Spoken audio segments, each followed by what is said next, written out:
cursed. Cursed.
Cursed. Cursed.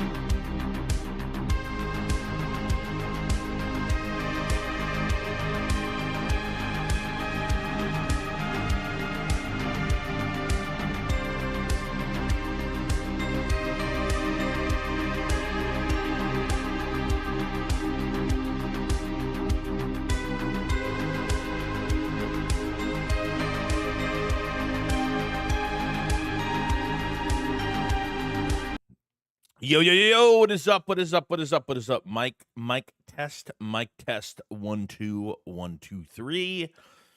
I hope everybody is having a fantastic Friday night.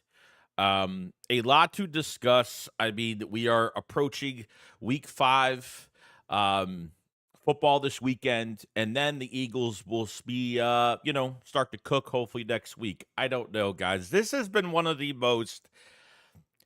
Can't believe I was excited before the season, going into this season and going through what we've been going through, and honestly just like either being not surprised or just being like, man, like how do you make a roster like this, make the moves that you made, and you are still in the same spot as you were last year? I'm like sick to my stomach all week talking about this, and it's just getting worse at this point, guys. Like, the Eagles offensively haven't had a dominating performance since really the NFC Championship game in 2022 against the San Francisco 49ers. It's really just been, I don't even mean to shit on this team, but Jeffrey Lurie and Howie Roseman should really be ashamed of how they have allowed this fucking collaborative process between Nick Sirianni getting involved. The defense did play bad last week, but let me just say this. Like, I feel like they have to make a move on the edge, and I feel like that the adjustments will be made. I don't know if it's really helping the defense when Vic is in the booth half the time. I feel like these players are not getting reprimanded enough on game day when things are going bad. But it's just to a point now, it's not even about the coaching. It's not even about it's not about the coaching. It's not really about the play calling, really. It's mostly about the mentality now. After watching the Tampa Bay Buccaneers mic'd up Mike Evans and seeing how, Quinyon Mitchell is a dog and he was getting into Mike Evans' face and he was talking his shit and doing his thing. And then you see Avante Maddox talking about Fortnite. And then you see Slay just like, oh, we've been playing each other for we've been playing each other for a long time and just laughing it up. And by the way, Slay's apology was one of the worst apologies from a guy that when he plays bad, he has excuses. And then when he plays good, he throws his team under the bus. But then he makes an apology saying, hey, give me the criticism I really deserve if I play bad. And when we do, he starts blocking people left and right online. And it's just like, what the fuck is this, dude? At this point in time right now, I feel like they should trade Slay. I'm not even kidding, guys. Like, why not start Keely Ringo right now as the number 2 and keep Quinn on as your number 1? Really, at the end of the day, that's where I'm at right now. Why waste our fucking time right now? Because I'm telling you right now, the Eagles should be 6-2 4 games in after this bye.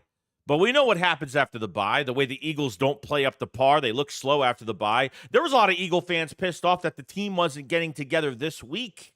Even the players weren't getting together this week or something. I don't know. Some fans were pissed off over that whole entire situation. But let me get off my soapbox about this team and appreciate everybody for coming into the stream tonight. And we have CW Gearhead with the first super chat of the night. What's going on, man? I hope you're having a good day. CW Gearhead, thank you so much. He says, sup, Joey? Hope you're doing well. My dumbass went and concussed myself working tonight, now standing around bored because they limited me to not bending lift over 10 pounds rest of the night. Stupid lift arm. So it's solid. I saw a tweet. Oh, what's going on, man? Dude, that sucks, dude. Well, I hope you're all right. I hope you're good, though. But as long as you're still getting paid, right? You're still getting paid for it. So, well, just relax. Don't do anything. Wait till the timer's done and then go home and go relax and do your thing, man. You know what I mean? But I'm sorry that happened. They're just trying to look out for you. I get it. I'm actually surprised because most jobs would be like, nah, you're still, you're okay. All right, well, good. You can still work. But I'm hoping you're okay, man. Just keep it simple. Keep it light, and you'll be home soon, dude. Appreciate the super chat, my friend. Debbie says, Maddox probably get hurt on Fortnite, too. You believe the shit that's said during... I mean, this isn't like the Eagles were playing good defense all game, and they were just, like, messing up. There's players that joke around, and they laugh, and, whatever. But you're getting your ass kicked. I don't know when that was during the game, but does it really matter? You're getting your ass kicked. Baker Mayfield is taking 2.2 seconds to throw the football, highest in the league, okay, on ball release.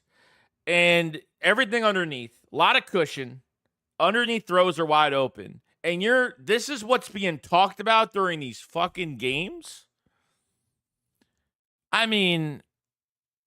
how am I supposed to feel coming off this fucking bye week? Realistically. How am I supposed to feel? CW says you went bent down to pick up something and tried to stand up and whack in the back. Oh, damn, that sucks, dude. Well, dude, just stay the fuck off of work tonight, dude. Go relax. Go home and fucking relax. Take another day off. Take a day off or something, bro. I'm sorry that happened to you. I'm very sorry that happened to you, bro.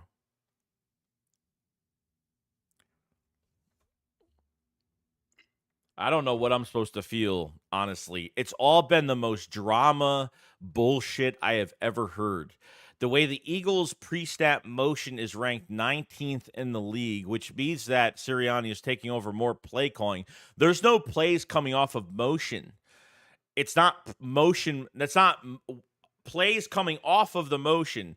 It's separate motion with just Nick's fucking offense. I mean, that's what I've pretty much been saying. It's kind of nuts. Coyote says, it's not like the old days when you hate the other team. It's all business and fans look at it differently than the players. It is because the fans seem to be a lot smarter. Now, I'm not saying all of us are smart. I'm not the sharpest tool of the shed either. But at least, dude, you're fucking in a game. Saquon Barkley gets 10 carries in a fucking game. You're down both your top receivers, and you still throw over 30 fucking times. And you still get Kenneth Gainwell more fucking reps in this offense, which still makes no sense to me at all. Doesn't. Man, dude, it's fucking week 5 right now. Technically it's the end of week 4. It's week 5. We're talking about this shit week fucking 5. It's crazy, dude. It's crazy shit. Phil Flowers says, any reason to have hope this season? We know who Siri Fraud is. We know who the defense is. The only thing I could say that's positive is that you're getting Cooper DeJean back at nickel. Cooper DeJean is slated to be the starting nickel at the end of this bye week. Okay, so Maddox is going to be the backup hybrid safety / inside cornerback. And I think another positive would be to say that I feel like this defense, Vic Fangio, should be making more adjustments. I don't feel like the defense is gonna play like this every game, but this offense, I feel like, is in the biggest fucking trouble ever. I really do. I feel like this offense is in big fucking trouble. Doesn't matter if Devontae Smith and AJ Brown is back. It doesn't even matter at this point because at this point, like, Hurts can't throw to nobody else. Hurts can't throw. I mean, it's the coach's fault that there's no design plays for Jahan Dotson that would. I mean, it's crazy that every other offense in the league looks better than ours. And Nick doesn't see that, and he's still consistently he's still diving into this fucking playbook. Where was Dallas Goedert? Big weapon. Where was he in this game? I don't even remember how many times he caught a fucking ball last Sunday. You know, why not use Will Shipley as a receiving back, as a wide receiver? I don't know, move him out as a wide out. Do something with him. I mean, if you're down wide receivers for a game, Devontae Smith and AJ Brown are coming back. Who I really feel bad for is these fucking playmakers that are coming back, and they're trying to make it seem like we could save the season still. But the talent is only going to bring us so far. Last year, it brought us to 10-1. We didn't play good at all last year. Even before we hit 10-1, we played like shit all year. But like I said, teams figure you out. You make no adjustments towards the defense, making adjustments towards the offense, and this is what you look like, unfortunately. This is where you're at. This is the situation you're in. You know? Richie S. He says, CJ deserves all the criticism. He played like ass the first 4 games. Also, he was unreliable for the Lions last season. His best days are behind him. I won't believe that 100%. Like I said, it's only week 4 of the season. Things can change. But at the end of the day, your defensive line, if your defensive line can't stop the run, can't pass rush, your fucking secondary is cooked. Your secondary means nothing to that defense if your defensive line can't do anything. But I definitely agree that CJ hasn't played well, but a lot of guys haven't played well recently either. You know, I think CJ on these whiff tackles, he's been the worst at all of it. You know, it's fucking nuts, dude.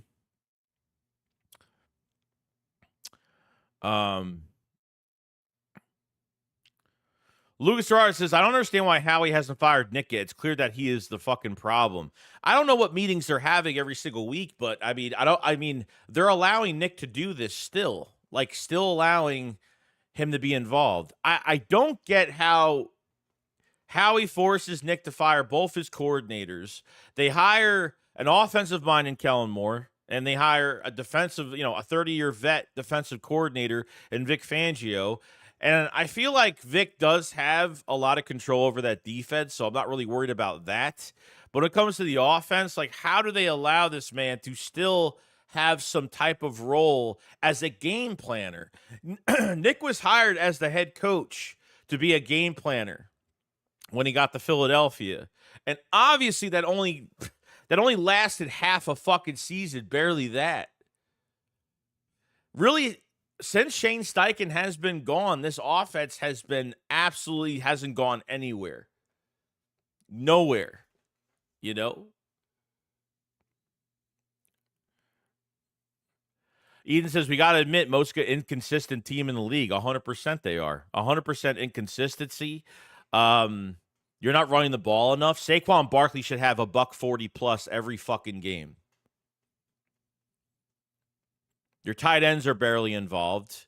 You can't even scheme up anything for Johnny Wilson, Paris Campbell. I mean, nothing. Yeah, Paris Campbell had a fucking touchdown. What's going on with Jahan Dotson, bro? 6 fucking weeks and still, like, you can't get this guy involved? Like, what is that? Seriously. Colin Baker said, I think we need to go young on defense. Get the guys out there that are hungry. That's what I'm saying, dude. Get this weak mentality out of the fucking building. Because honestly, like, I want Slay out of here. I want Maddox out of here. You know, Bradbury's going to be back in a few weeks, and he'll just be a backup at this point. But I'm already fucking done. I say try to find a way to get Isaiah Rodgers on the field. Try to find a way to get DeJean on the field. DeJean hopefully will start. Because I'm telling you right now, if DeJean doesn't start after this bye week, then obviously they're holding him back for some weird fucking reason.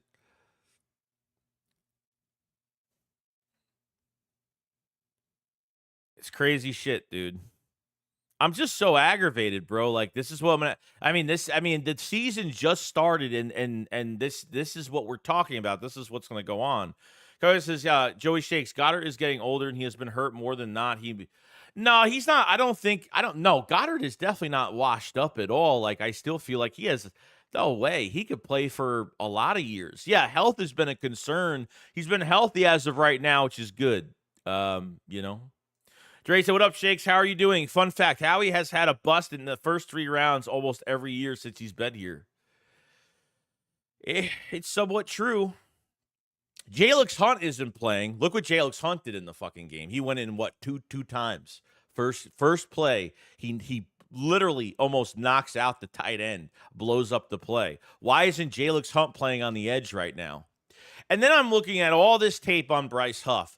They called Bryce Huff the Bugatti of defensive ends last year for the New York Jets. And yet, even if he's playing bad right now and barely doing anything for $17 million a year, Bryce Huff, they're not even using Bryce Huff the way they should use him. At least technique-wise, they have him in a 2-point stance. He's in a 4-point stance with the New York Jets. He's lined up a little bit wider. Bryce Huff is standing up every time he engages. He's not beating his guys for, I don't know. Like, I feel like there's Bryce Huff's fault for not getting to the quarterback. Bryce Huff not getting there. I get it, but I think a little bit of blame goes to the Eagles for how they're using him too. I mean, something's got to work. Something's got to happen. Dawad Jones says, Nick stinks, period. It's not creative. It's not innovative. He don't overachieve. It sucks. Doesn't command a room. Analytics, Jeffrey and Suds with these puppet coach. Nick sucks. Yeah.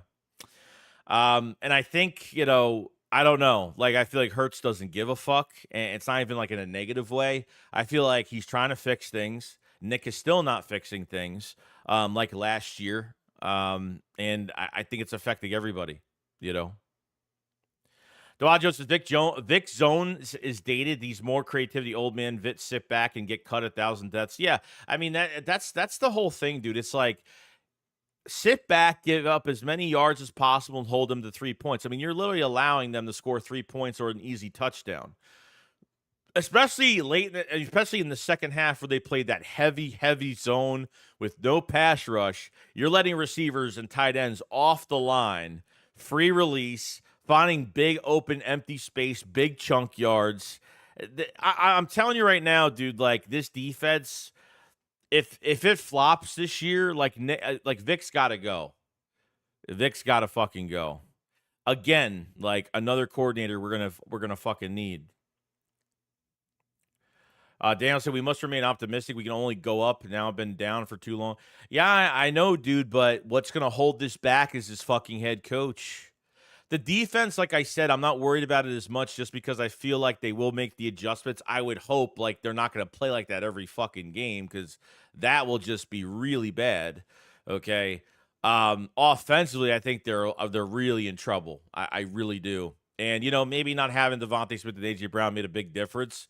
But let me tell you, the way they used the running backs, the way they had clock management and wasted plays, fourth down decision making. I mean, you have a head coach that literally has been saying he's involved from training camp to now. He's involved. He's back. He's backed up out of the circle.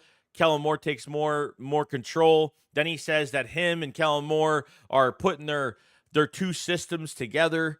And then finally it's just looking way too serious as a continuance from last year. And that's where we're at right now.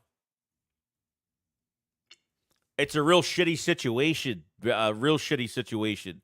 Um, BO1990 says, if you watched all 22, you could see Hurts made some bad reads, but those backups couldn't get open. And also the O-line struggled with pass pro, defense sucked point blank. Yeah, I mean, that could look, I think there's a mixture of a bunch of things. And I think you're correct on that. I think Hurts is definitely making mistakes. The wide receivers, if they're not getting open, they're not getting open at some points. There's no doubt. Look, like that's what I'm saying. Like, if you can't depend on your wide receivers, you have a $12 million running back, and you can use Dallas Goedert. And even if he had seven catches, whatever it was, it just wasn't enough. They had to be a little bit more strategic offensively with some of the guys, to use, whether it's Campbell, Johnny Wilson, Jahan Dotson, at least try to get something cooking there. And it never happened. So. El Gross, Ron Rivera would fit our defensive personnel better than they do Fangio. I don't like the scheme, bro. Like, I don't know why. And I feel like Nick has been forcing this the last few years. Like, Nick has been forcing this scheme. I don't know why he loves this scheme so much. I don't get it. He comes to Philadelphia and wants to play this more passive scheme, multiple front passive scheme. And there's only so much time with the defense you could do those 5-man fronts. They didn't do that enough on Sunday. They ran like one stunt.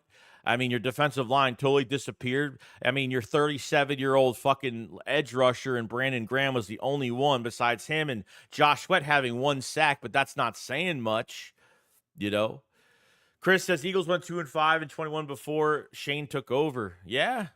And they were 9-8, whatever it was. They made the playoffs. Leo Charles, after the Fortnite clip, I blame the players more than the coaches. No game plan is working out, and the players are soft. They don't care about the team or the wins.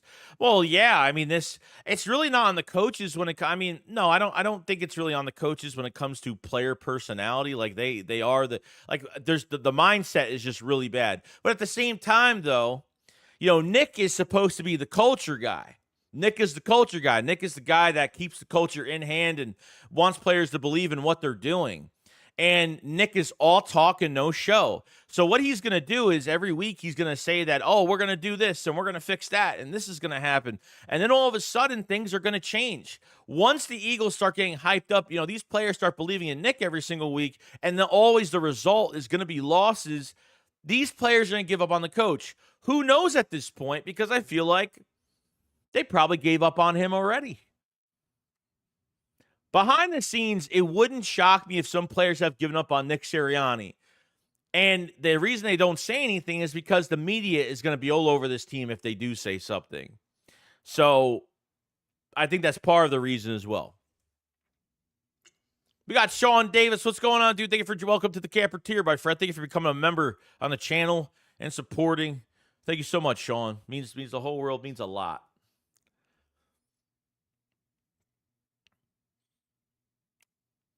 John Doe was right. So Jalen's Gert sucks. In order to fairly evaluate coaches, put in Kenny Pickett. That'll never happen. That will never happen. Jalen needs to play the rest of this year.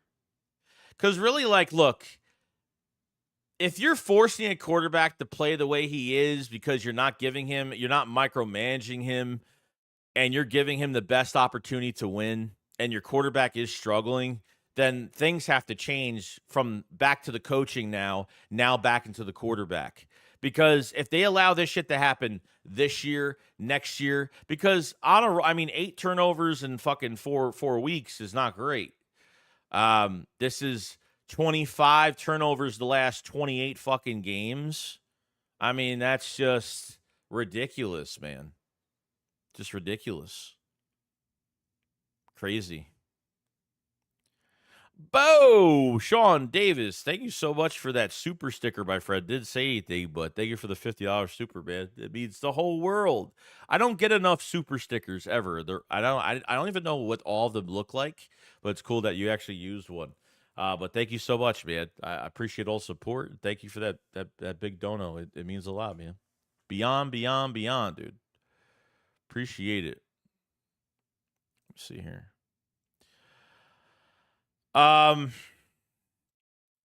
Yeah, dude, I honestly, I wish I knew I wish I knew. I wish I knew what would be happening, but man, it is getting really bad.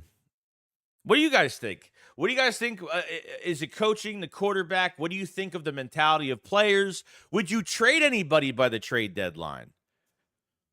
You know what I mean? What would you do?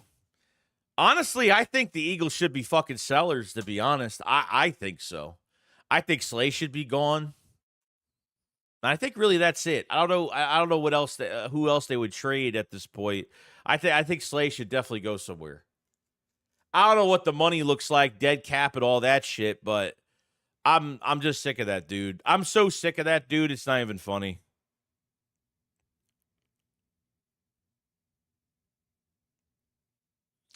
I almost hope they lose until Nick gets canned. Well, that's who I'm not going to turn into. See, that's what I'm not going to turn into when it comes to I'm not going to turn into that type of fan. Not turning into that. We've got Sean Davis, another super. Love using those damn stickers. Appreciate it, Sean, so much, dude.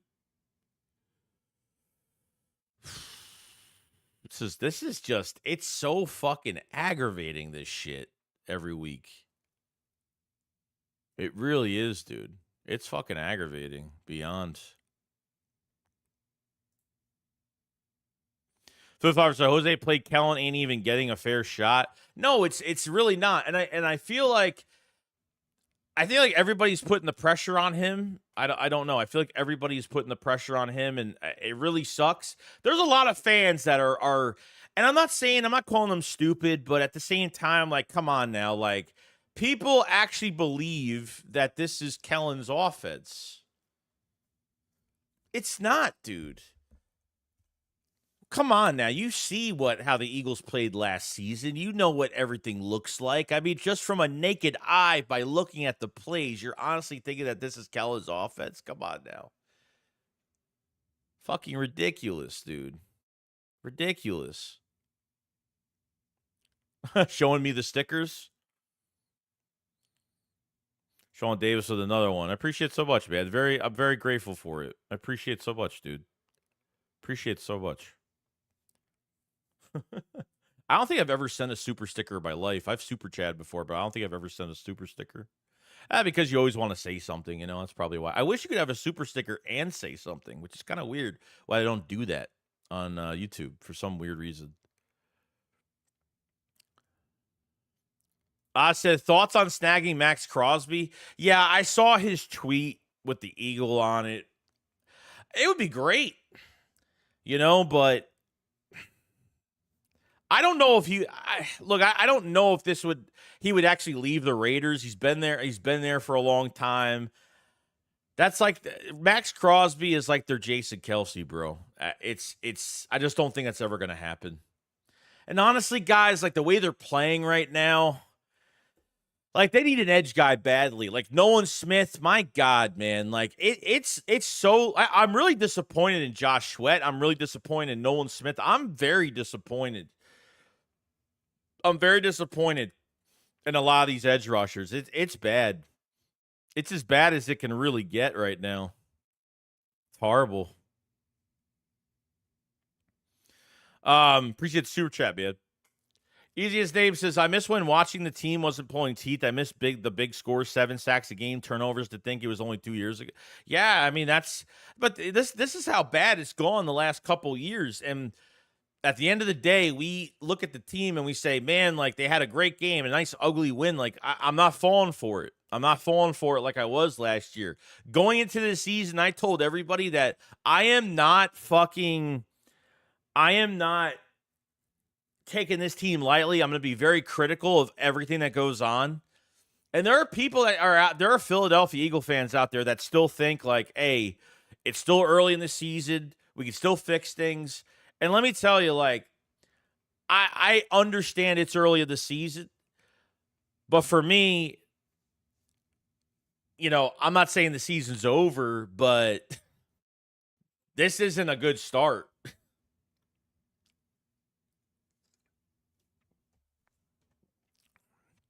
This is not a good start. This is one of the worst starts I've ever seen. If you look at the Green Bay game, that was a lot of Kellen Moore in that fucking game. A lot of Kellen Moore. 100%. That was more. Was there still some weird shit that happened in that game? Was the field really bad that day? Sure. Field conditions were shit. But you could tell on the pre-snap motion plays, yeah, it looked more normal in that first game. You scored 34 points. And then Nick has gotten involved since really that week. Yeah, should they have without Saquon Barkley, you don't have two other wins.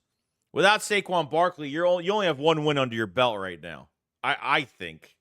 Or you might have no wins, to be honest with you.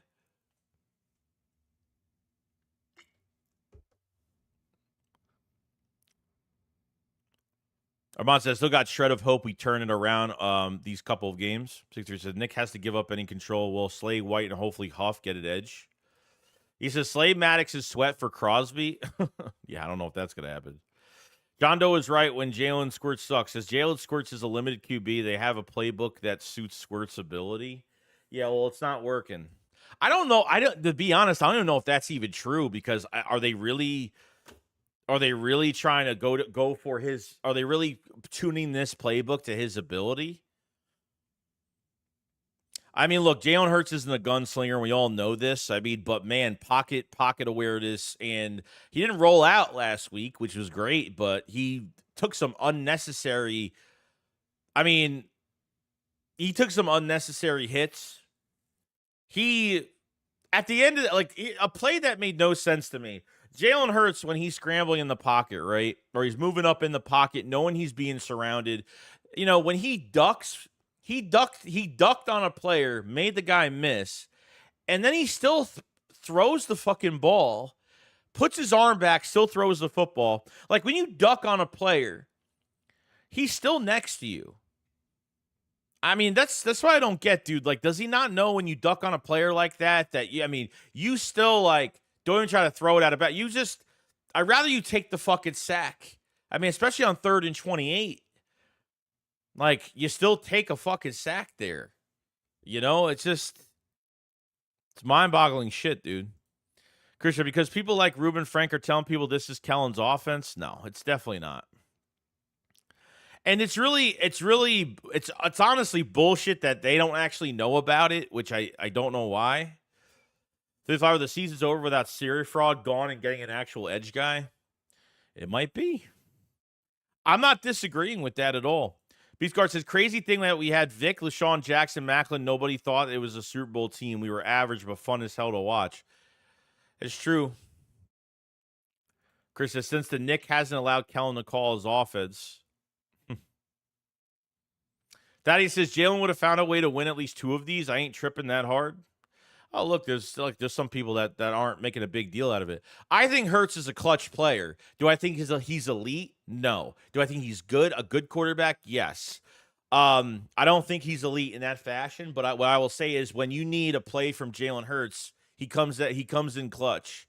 But this coaching staff has to be – there has got to be a head coach – that puts Jalen in the right situations, that knows how to use him, because this quarterback is just a hero ball disaster waiting to happen. Because when he plays hero ball, when it's an empty back set, it's Sirianni's offense. When they use Gainwell, it's Sirianni's offense. When they pass on 2nd and short, 3rd and short, it's Sirianni's offense. It's Saquon Barkley, they checked down the ball. They did a check down once in that game. And the check down that they gave to Saquon Barkley on the left sideline, threw it to Saquon. Saquon challenges the defender to get tackled, gets tackled, but doesn't go down, rips out of the tackle, and goes for another 5 to 7 yards. I mean, that's what you have in Saquon Barkley. It's a fucking waste, dude. The way they're treating this fucking guy. Because what's going to happen is Nick is going to hype these guys up next week. All next week, they're going to get hyped the fuck up. And that's what's going to happen. He's going to get these guys so excited and then get into this game and get fucking rolled on And then Nick is going to have some big excuse because Nick is looking even worse at his post-game press conferences. He has nothing to say, and every time he answers something, he says the same thing in 3 different sentences. He has no idea what's going on. No idea. And these reporters have got to get a little bit, I don't know, these reporters have got to get a little bit aggressive in what they're saying and what they're doing. But I think Hurts has talent. The problem I'm having is Hurts is going to struggle when it's just not going to be the offense that is going to cater to his abilities. And I think that's on the coaching staff too. But like I said, if I'm saying that they have to cater to Hurts, that means that Hurts is not the most talented quarterback. And he's not, because he's not an elite quarterback. So what is Jalen Hurts supposed to say at these post-game press conferences? I got to do better. Right? It's on me. Like, yeah, I understand it's like a Carson 2.0 thing, but at the same time, like, what else is he supposed to say? Like, what else is he supposed to say? He's not going to throw anybody under the bus. But sooner or later, the finger pointing is going to happen. It's only a matter of time. You know what I mean? It's only a matter of time. Sean Davis, another super chat. Thank you so much, man. It says, it's Howie's defense and how he wants the ball in the air. Analytics show passing is more effective. How long have we been screaming around the ball? You know what, Sean? Before the season started, after watching what we did last year, okay, and the way we passed the ball so much, yes, since Nick has been here, this has been a passing offense first before anything. But I think things need to change a little bit. Like, why can't this be a run-first type offense? Because you have Devontae Smith and A.J. Brown, who cares? But that's just more of a luxury to have 2 number 1 receivers in a game, and then having Saquon in there give him the bulk of what's going on. I want Saquon Barkley to get so much attention, which I know he does get. But man, dude, like, why do they take out Saquon Barkley on a 2-minute offense, man? End of the second quarter. Eagles have the ball, need to score. To me, it makes no sense, man. And then the second half, you don't even use him. Putting in Gainwell is just a weakness. Like, the Falcons are like, oh, this is great. I mean, sorry, not the Falcons, but it doesn't matter what team it is because they've been doing it every fucking game besides the first game. Okay, the fucking Tampa Bay Bucks, like Gainwell comes in for the 2-minute offense, whatever, when there was 1:40 left, whatever it was, and they're probably like, all right, great, this is a lot easier now. You think putting in Gainwell is a big mismatch when it's not, and guess what? Gainwell comes in, you throw him a pass. This is the same shit last year, and Hurts misses him wide open on the right side, like a short 4 or 5 yard pass out route to the outside and literally throws over his fucking head. It's crazy, dude. Sean Davis, the super chat, said it's Howie's defense and how he wants the ball in the air. Analytics show passing is more. Oh yeah, I read this. No, it's definitely true. I think they should definitely change it. I think it should be a run-first team, honestly. I know you want to keep... Look, between 17 carries against the fucking Falcons, 10 carries. This is the same. Remember last year? Remember last year with Miles Sanders? 2 years ago with Miles Sanders? It was almost the same shit where they weren't running the ball at Miles Sanders enough. Even in 22, they were not running the ball at Miles Sanders enough. They would go... they would go first half more... I think it was like... I forgot how it went. I thought it was like they went with Gainwell or they went with Miles Sanders with the first quarter. Then Gainwell was the second quarter. Remember, they were doing that every fucking game. So when Gainwell plays too much, how do I not think it's not a Sirianni thing going on? That's where I'm at right now. Chris Gall said, to be fair, appreciate Super Chat, man. He says, to be fair, I don't think Nick excites. No. I think Nick is a nice guy. I have no issue with him as a person. He's not a piece of garbage. He's not. But as a coach, look, let me tell you something. I walk into a job every day. I work a 9-to-5 job. I work at 4 a.m. every day. Okay, how I make videos, don't ask. I barely get sleep every day. Okay, I'm drinking a Monster right now because, yeah, I'm tired literally all the time. But I go to a job where someone is nice. Someone is nice at work. But at the same time, I might feel like the guy I work with is the nicest guy in the world, but he sucks at his job. Thank God nobody at my job knows I have a channel so I could talk about this shit, but it's the truth.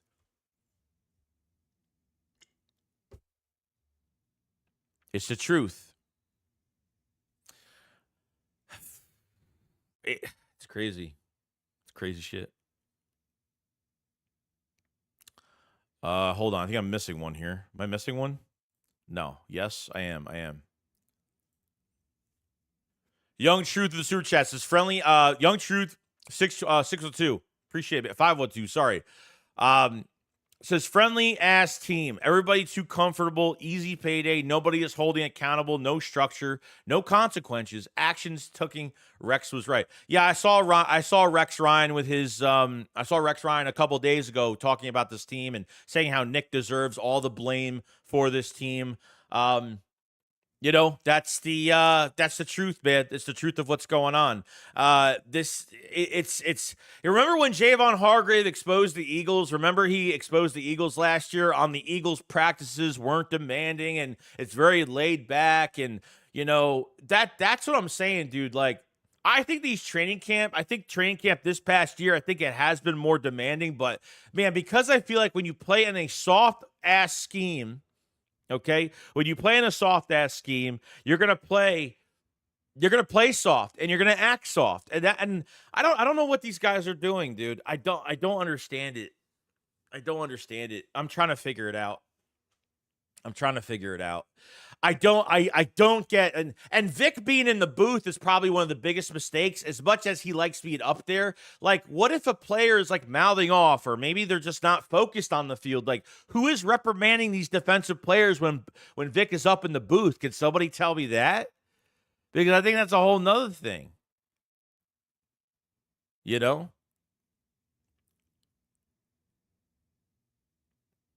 We got Jacob Sports in the house. What's going on? It says, good show, Shakes. I feel your pain. It's been crazy.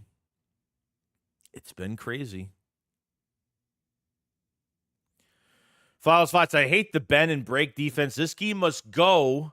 Offense, Sirianni must be kept away for play calling or planning. Say what you soever. Bring me in Cooper, Sidney Brown, Jalix Hunt, Trotter. Even Jeremiah Trotter wants a big chance right now. You see Trotter's tweet the other day, a few days ago. It's him sitting at his locker with a sad face. I think he just wants an opportunity.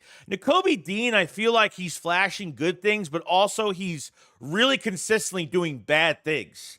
Because as a downhill linebacker, I think Nakobe Dean is really good. But as a guy that goes into coverage, I think that's his huge weak spot as of right now.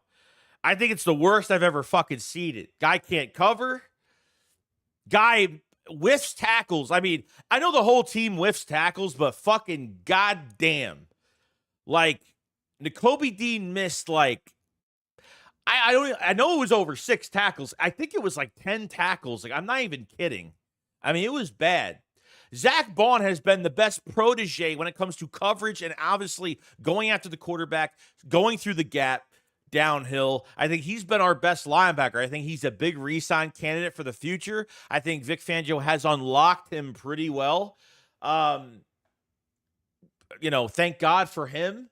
Trotter Jr., like, I feel like needs a chance sometime. Don't know when it's going to be, but maybe it won't be till next year. It's a fucking shame. You know, the problem I have is this. To use 5-man fronts on the defensive line, right? Use a 5-man front, okay? They took Bryce Huff out. You know, you put Milton Williams on the outside. You put Brandon Graham on the inside. You move Zach Bond to the line. You have those one-on-ones across the board, one-on-ones. Because you can't run a 4-man front because Jordan Davis and Jalen Carter get double teamed. You have the outside one-on-ones, and you have nobody on the edge that could get any type of pressure on these one-on-ones. And that's been one of the biggest problems. They can't run the 5-man fronts all the time because if you have guys like Mike Evans and fucking Chris Godwin at wide receiver, it's tough to do that. They did it against the Saints. Shaid or whatever his name is, they shut him down. So it really did. Olave was really the only guy that was really making a lot of big plays. Reed, you know, as what other guy was too, but you know, they were able to shut him down, so it made it a lot easier to do some other things like that. But they can't run the 5-man sets all the time, the 5-man fronts all the time, because you leave Nakobe Dean all by himself in the middle of the field, and that's a big weakness. Nakobe Dean in a 5-man front is your only linebacker that's back there, and you're gonna get fucking fried chicken. I'm starving right now. After the stream, I'm going to fucking Wendy's because I'm fucking starving. I want a Frosty. I want a double. I want a Dave double.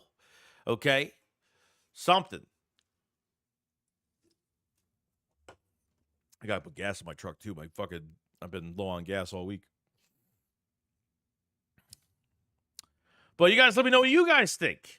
We have 279 in the chat. Make sure you subscribe. Make sure you like the stream. Make sure check out the description to this live stream. I have my own Discord. We do video chats with all the subscribers, the supporters. Hit the Discord link in the description. Hit the Philly Shakedown podcast merch and buy yourself a nice shirt. Great quality. Pick something up today. I appreciate it so much, guys. Chris Scott says this offense with AJ and Smitty come back along with Lane. We'll score 35 points a game. We did score 34 the first game. We haven't had a complete offense since the first week. And yes, that is somewhat true. Okay, so I completely get that. So I like I'm saying, I feel like if the Eagles go 2-4, I think it's done. Who you got? You got the next 4 weeks is what? Browns, Giants, Jags are in there. What, Cowboys? Who else is there? Not Cowboys. Who's the next 4 weeks? It's really not a hard schedule. You know, the Cowboys have a pretty hard schedule coming up. Washington, I know I'm going to be streaming that game on Sunday, by the way. If you guys at 1 o'clock, I will be streaming the Washington game. Since we don't have a game, I'm going to stream something, and I'll probably just, we'll see what happens with that. But, you know, it's a lot of shit to think about, bro. Philly Flowers says, Chris Scott, he can't read a defense. He's trash passer. Cole Mayer says, I'm also worried about Slay being a captain. His soft-ass personality is going to wear off on the young guys. Get him out of here. Yeah, it's bad, dude. Oh, we have Bengals. Okay, all right, so we have Browns, Giants, Bengals, Jags. I mean, what the fuck, dude? I mean, 6-2, I can smell it, but not really. I don't know. I guess we'll find out. But I think Slay is a detriment, dude. I think Slay is. I don't care. Like, I put a tweet out and it went viral. It got like 162,000 views on it. It was a video. Remember that video of Malcolm Jenkins talking shit to Des Bryant midfield? It was pregame and they were talking trash. I said like, oh, you know, Slay would pat you on your ass and say, meet you in the end zone, cutie, or something like that. And everybody was like freaking out about it. You know, I never have tweets like that go viral like that, but I thought it was actually funny, and people actually agreed with it, to be honest. I thought it was funny too. They thought it was funny, you know. Dwad Jones says, Dean missed 5 tackles in one game, not a middle linebacker. TJ Edwards was him, how he sucks sometimes. Yeah, and TJ Edwards was fucking affordable. So the one thing they haven't done so far, and this is just something really early, so as of right now, the Eagles have kind of changed their ways, you would say, right? They've changed their ways a little bit. They've changed their ways a little bit, and, you know, the Eagles have actually signed a running back to $12 million. Now you're barely even using that fucking running back. You know, you gave DeAndre Swift the same treatment. Miles Sanders, I don't think was the best talent in Philadelphia, because I think, in my opinion, Miles Sanders was average at best, not a home run hitter when it came to running back. And he only had really one good year in Philadelphia, to be honest with you, because he either had drops, fumbled the ball, or couldn't stay healthy. So a lot of issues there. But come on now. Leo Charles with the super chat. Thank you so much, my friend. He says, Jacob Chael, I laughed at Hurts because the first play versus Bucks, a play thought to QBs in high school. Hurts read it backwards. Do we have a dyslexic QB? I don't know if it was like those right sideline throws. Like, he was obsessed with throwing the ball in one fucking spot. One spot. I didn't like that at all. And the middle of the field was not used. I went over tape in this game. I was just looking to see where all these passes were going to specific guys, and there was nothing in the middle. There was barely 5 plays in the middle. That's how bad it was. And you're telling me this is Kellen Moore's offense. Yeah, all right. Appreciate the super chat, Leo. Chris says Hurts is completely 69% of his passes without his top receiver for 3 weeks. Also without Smitty. I get it. I get it. But do you actually act like, do you look this bad without both of them? Even like, yeah, sure, I think an offense would take a hit, no doubt, but you fucking threw over 30 times still and ran with Saquon Barkley 10 times. What's the excuse for that? What's the fucking excuse for that? Because that's what I'm really trying to figure out.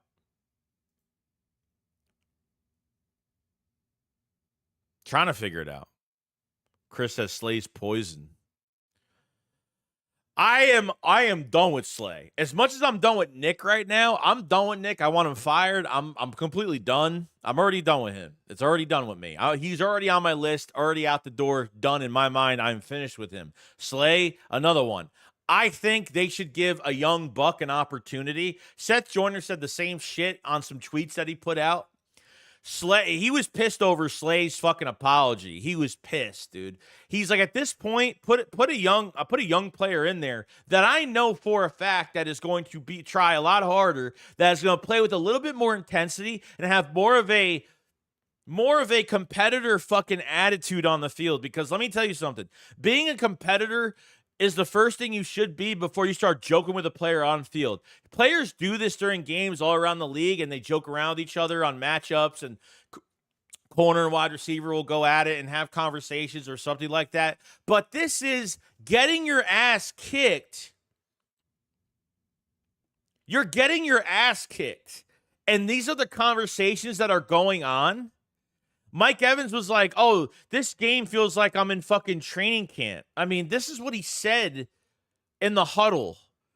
This is how easy it was. And Vic Fangio sits there at the post game or a day later after the game and says, oh, we didn't tighten up enough. And it's like, okay, then why didn't you tighten up enough after 3 fucking scores? Like, that's the issue I'm having. Like, the adjustments and, like, mentality, and it's just, why is this still a fucking issue? Just tell me, why is it?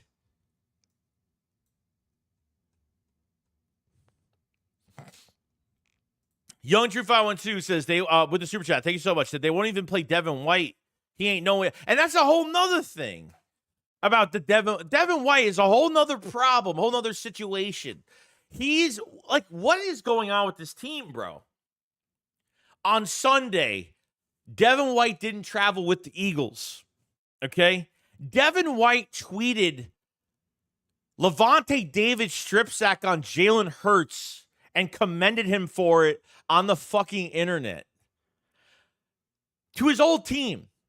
What player on game day is tweeting your own quarterback in Jalen Hurts getting strip sacked by a former player you used to play with? And then he deletes it, right? Then he deletes the shit. Is he trying to get cut? I have to believe he's on the trade block. What you're telling? Oh yeah, remember guys? Remember Devin White was starting middle linebacker all of camp, and then when Nakobe Dean, the last couple weeks, Nakobe Dean started over him, and then Vic Fangio before the season started or after the first game, Vic Fangio's like, oh yeah,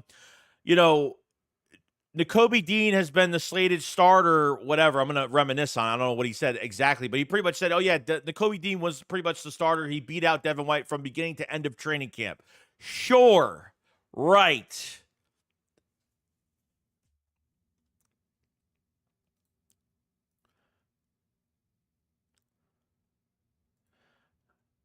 Dawad Jones said Joyner is the real deal. Said Vic's defense is soft. Attack somebody. Stop sitting back. Getting cut 1,000 deaths. Love Seth Joyner. I love Seth Joyner. I watched that post game at the casino. I watched that post game every night.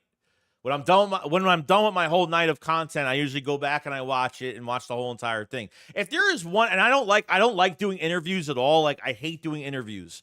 But if there's one guy I would like to bring on this channel, it would be him, because he's fucking realistic. He don't walk on eggshells for nobody. He's an old school mentality type player that used to play in Philadelphia, obviously. Like, if there's one guy, like, I hate fucking nerds. I hate statistic nerds. I like guys that just watch things from the naked eye and already know what's going on. And Seth Joyner is one of those, and he's just one of those guys.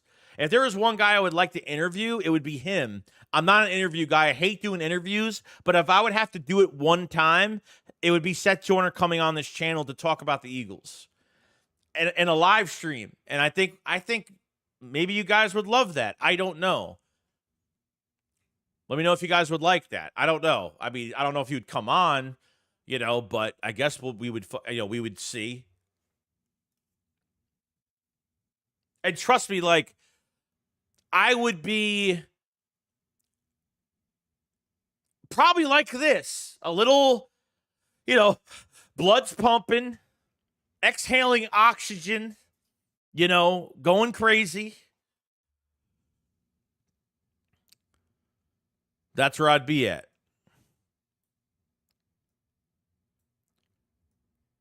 If you guys would like that, let me know.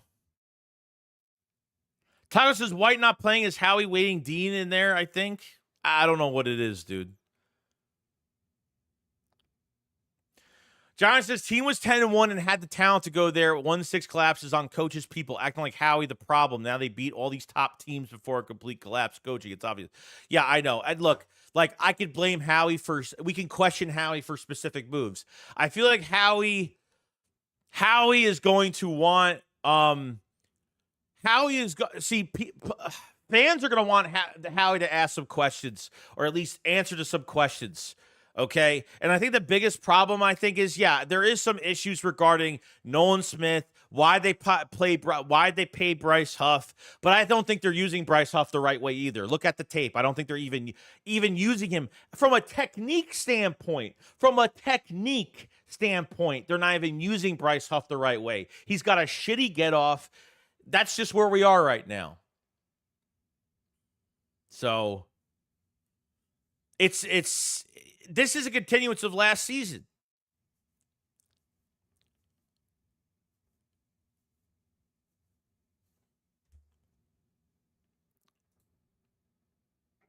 I'm just saying, dude.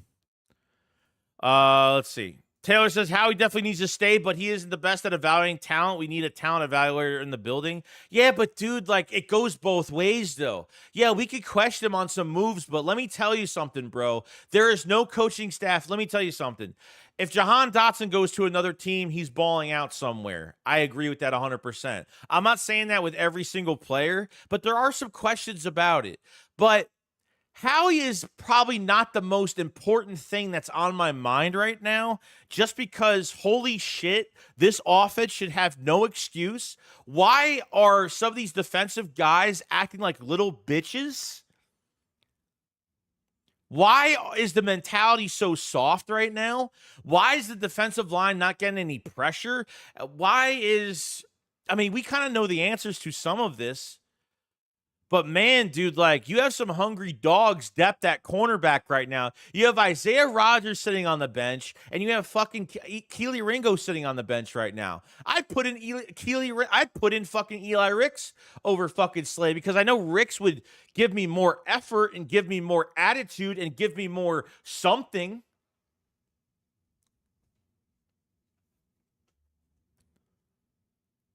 Chris said Howie's had to swallow his pride and hire a serious head coach. If he had one, he'd sleepwalk to 12 wins. This is on Jeffrey Lurie and Howie Roseman to allow this to continue from 23 into this season. You've let this go on for that long. Like I said earlier in the stream, the offense has not had a dominating performance since the AFC Championship game against the 49ers. Okay? They scored 34 points the first game. On top of not the most perfect conditions, not the most perfect place to play football, and still mistakes in that game as well. 34 points. And they've been going backwards ever since that moment.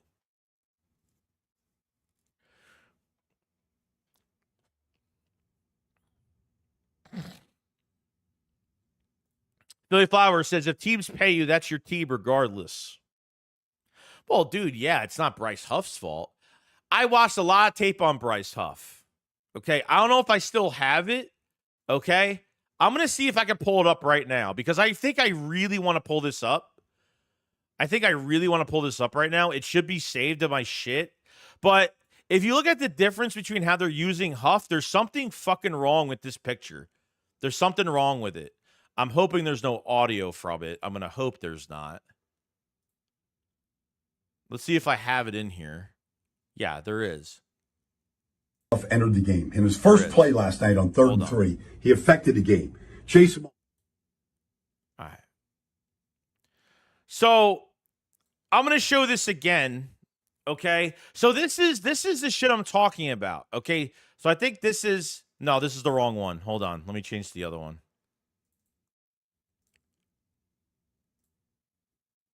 All right.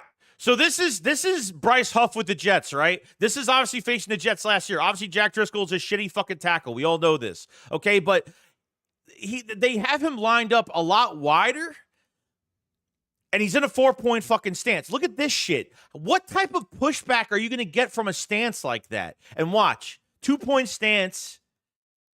Stands right up against a backup tackle. Cannot do a fucking thing. And is already almost to his knees already. Almost on his knees already. Look at this. 4-point stance. Look at this get off. Wind up a little bit wider. See? I mean, look at that. I feel like when Bryce Huff has a wide, I feel like when Bryce Huff, when you line up an edge guy a lot, well, see like this, like he's lined up pretty wide, but that 2-point stance, like what is he gonna get? I mean, there's no explosiveness out of that. Like I just feel like they're ruining him at this point. See, at least when you're lined up a little bit wider in a 4-point, he could pick a gap, so he can work a gap. And he can work on that all game to see, okay, what's the weakness of this fucking tackle? Can I go inside? Can I go outside? That's kind of like how I wanted to use see, that was the only time, that play right there, that was the only time he got close to the quarterback. Like that play was the only time he got close to the quarterback.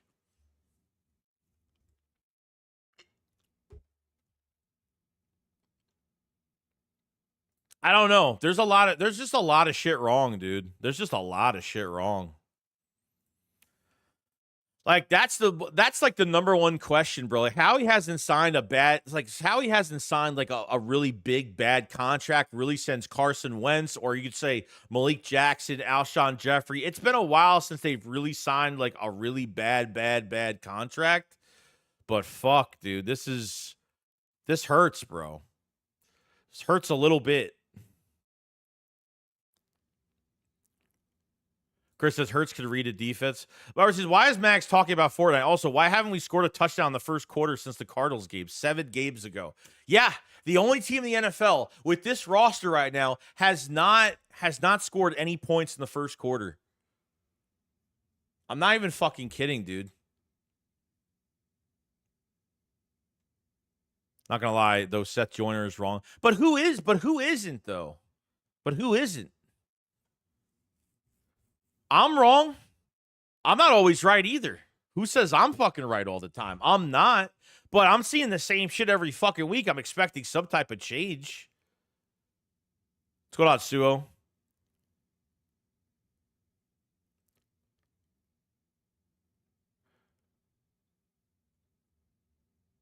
We got a super chat from Slick. Thank you so much, man. It says Huff needs to rush from a 4-point stand. Simple. It might not just be that. Like, I feel like he would have flashed just a little bit more if that was the case. I think that would be a good start, though. I mean, the Eagles don't even have him in his normal technique, which made him a 10 sack guy last year. From just a technique standpoint, that's the shit I'm talking about. You know what I mean? Like, what the fuck, dude? Chris Carr with the super chat. Thank you so much, man. Says Nick's using baseball highlights. Oh, please don't fucking say this. Please don't say this. I already know what you're going to say, and it's so fucking corny. Nick's using baseball highlight videos to convey messages about toughness. No. That alone for it. No. He said he used the 90, I think it was 90, the 93 Phillies. He's showing the team a video on the 93 Phillies team based off of what team unity is. What team unity is to a team. I mean, it's the most corny shit. He is the most corny fucking coach. And that's true. He said it. He said it at a press conference not too long ago. Baseball. A fucking baseball Phillies 93 video. I mean, this is the shit that man, it creeps me out, dude. And he's got the balls to take Jalen Carter. When Jalen Carter was locked in that Saints game, and that's who he is as a player, and we've seen him do that since Georgia, he has the balls for Jalen Carter not to fucking cook on the sideline. From all the people that's going to stop him, Nick Sirianni, the Mr. Flaunting, fake-ass cheerleading coach, is going to stop that guy. Really now? He really has the balls to do that, Mr. I'm going to stand in the KC tunnel. Oh, what's going on, KC? I mean, seriously? Like, get the fuck out of here, dude. Get the fuck out of here. Unfucking real. That is so corny. It's just so like, what? Young Truth 512 the super chat. Thank you so much, guy. Because they promised White something like Reddick, so he... I don't know. You have like 3 players that aren't playing on... You have 4 players that aren't playing in this defense right now. 5 players that aren't playing in this defense now.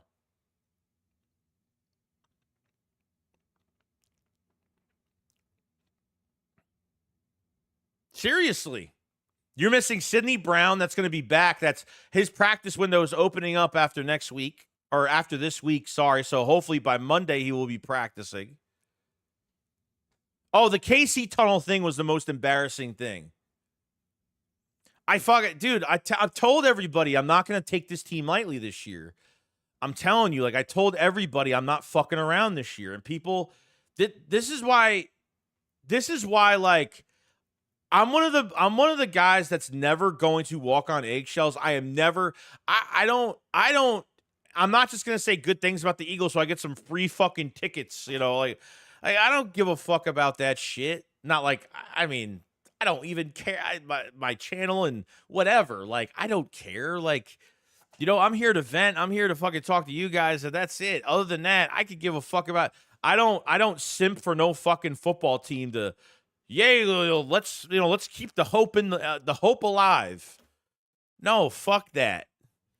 Because I got tricked. I got fooled last year.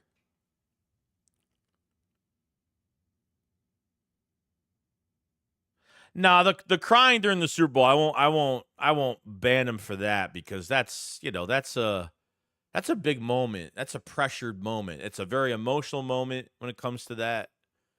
So I get it. That I don't blame him for. That's who he is as a coach. I think as a guy that wears his emotions on his sleeve, his heart on his sleeve, I think he's meant for Philly in that way. But man, he has got to fucking know if he's bad at something, don't continue fucking doing it. That's all I ask. I don't ask for that much else. Remember Devontae Smith at the celebrity softball game this past summer? Devontae Smith actually talked about Nick taking a step back. Where the fuck was that? Where was that?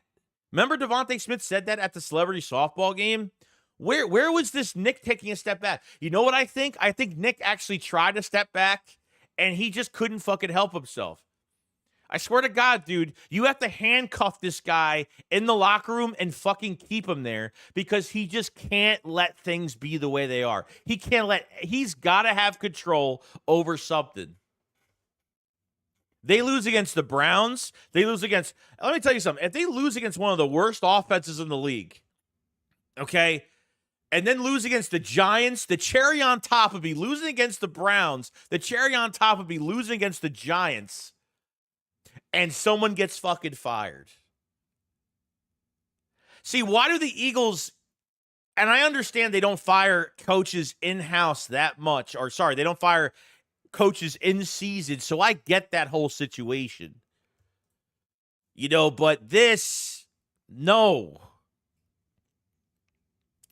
Elias says, I'm tired of Chiriani, but thy won't fire him. But they won't fire him. They will not. Chris says the Phillies team that lost. I don't even know. I was born in fucking 90, so I have no idea. I watch the Phillies. I'm not a diehard fan of the Philadelphia Phillies. My dad used to take me when I was like 8, 9 years old. My dad used to take me, and this was only for a couple of years. My dad took me to a couple of Yankee games. I live in New York. My father was a big Yankee fan. He used to take me to home openers at Yankee Stadium when I was a kid, when I was a lot younger. But that was like for a few years, and that was really it after that. But I'm just being honest. I got so much shit on my fucking mind with this team, bro. Donnie, what's going on, man? He says, do you think we signed both Mekhi Becton and Milton Williams, or do you think one of them has got to go? I don't know. I think they have to sign Zach Bond. I think he definitely needs to be. You sign Zach Bond, Nakobe Dean has another year, Trotter has another 3 years. You know, let these guys get better, okay? Maybe see what else is on the market as a veteran player. I don't know. I think they should still sign another veteran player, maybe. We'll see what happens. I think Zach Bond needs to be signed. Milton Williams, I'm only going to say they do because Nolan Smith looks like shit. Brandon Graham could retire if the Eagles don't want him back, and he'll be cheap anyway. You're losing Josh Sweat 100%. He's not going to be a Philadelphia Eagle. Jalix Hunt should have more of an opportunity. Jalix Hunt should have more fucking opportunities right now because the 2 snaps he had, he was very effective in that Eagles game. You know, Jalix Hunt has done a lot, did a lot more, it surprised me a lot more than I would realize. Vic Fangio was all surprised over Jalix Hunt doing what he was doing. But yet, yeah,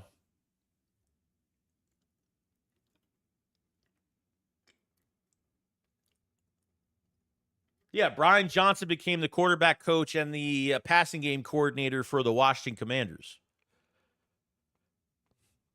You know why he doesn't have a coordinator job? Because everybody fucking knew who called the plays last year. Everybody knew whose game plan it was last year. It was Nick Sirianni's. He hired yes men for... Sean Desai was his yes man, his other scapegoat, because Nick just said, I need to keep this defense in-house because this is what got us to a Super Bowl. And then he demotes him. Matt Patricia comes right in and fucking literally changes the whole style of the defense, changes things dramatically, putting Bradbury on a fucking island as not being a man-to-man corner that he's not against JSN in Seattle.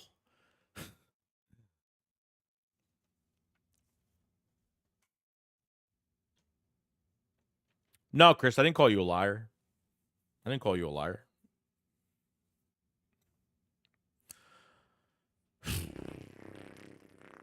I don't even fucking know, dude. Leon said, I respect that, Barry. I only like Johnson because he's a great OC. Leo says, if we lose against any of those two, it's totally over for the season. And Nick, true, Joey. I think they lose these next two, it's done. I think it's done. Oh, 100% he's owed a huge apology. There's no doubt. If Brian Johnson, even if Brian Johnson was actually calling the plays, we got to 10-1 and we fell over, I think there'd still be a lot of fucking coaches that would have hired him as an OC. But for some reason, Brian Johnson went in there and didn't get an OC job. I wonder why he didn't. Because he told all these teams that he was calling the plays for the Eagles off of Nick's game plan. That's Dave Spadaro held questions for Eagle fans. Dave Spadaro, middle of the season last year, was like, hey, Ask me questions and I'll answer them on Twitter. And he answered them. And one fan, I got to thank that motherfucker because he's the one that saved this whole entire conversation to say, who's calling the plays? It was this Nick Sirianni. What's the percentage for him taking over the offense? What is he doing? He said, oh, Dave Spadaro was like, oh, yes, 100%. This is Nick's game plan. The coordinators piggyback off. I was like, what? I'm sitting here past week 4, week 5 last season saying, oh, shit, Brian Johnson needs more time. He needs more time. He needs more time. This is a guy that was next to Shane Steichen all of 22, next to him all of 22. And me and Philly were sitting there every week, shakedowns every week. He needs more time, Okay, what's going on? Okay, well, what the fuck is going on? And then we get that answer middle of the season. Man, dude. It's fucking crazy shit, dude. It's crazy shit.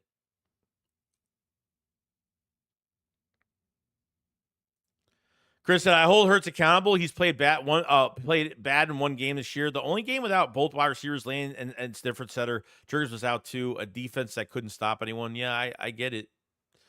It didn't help the matter, so we'll find out. You want to hit the reset button? Sure, we hit the reset button going off the bye week. We play these next 4 fucking games, and we see what happens. 4 of probably one of the worst teams on our schedule. That do not scare me at all. But let me tell you, this team will make it a lot harder. Don't make it into a fucking playoff game the way it's going to go.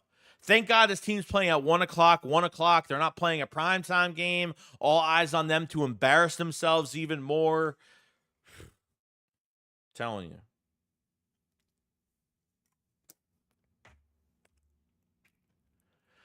Dre said, I think it's safe to say Devin White is getting traded. I don't know if there's any validity to it, not playing specialties, but our backups are Ben Van Simmeren and Trotter. Yeah. Ben Van Simmeren, he hasn't played any games yet, but he's having better off seasons every year. Trotter Jr. wants to play so bad. That tweet of him just sitting in front of his locker with his head down, like, he wants an opportunity.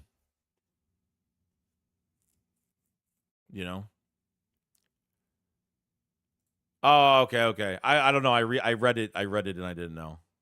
So, no, you're good. I wasn't mad.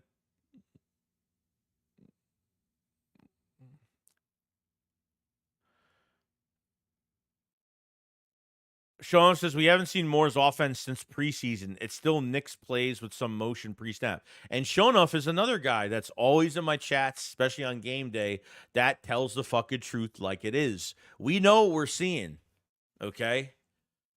It's literally 100% correct. It's Nick's offense with pre-snap. And that's not enough. Nick is a cuck. Yeah. Chris says, I watch every play of every game. TOs have been an issue. Hurts needs to stop the TOs. Sirianni is our biggest issue. You have to start with the coaching staff before the quarterback. Because I see a lot of people they blame execution. Yeah, execution has a lot to do with why this team is not fucking doing well, no doubt. But this coaching staff is where it starts, man. 4-0 is required to regain my confidence. Yeah, well, how about 3 out of 4? Would 3 out of 4 suit you? Would 3 out of 4 be better?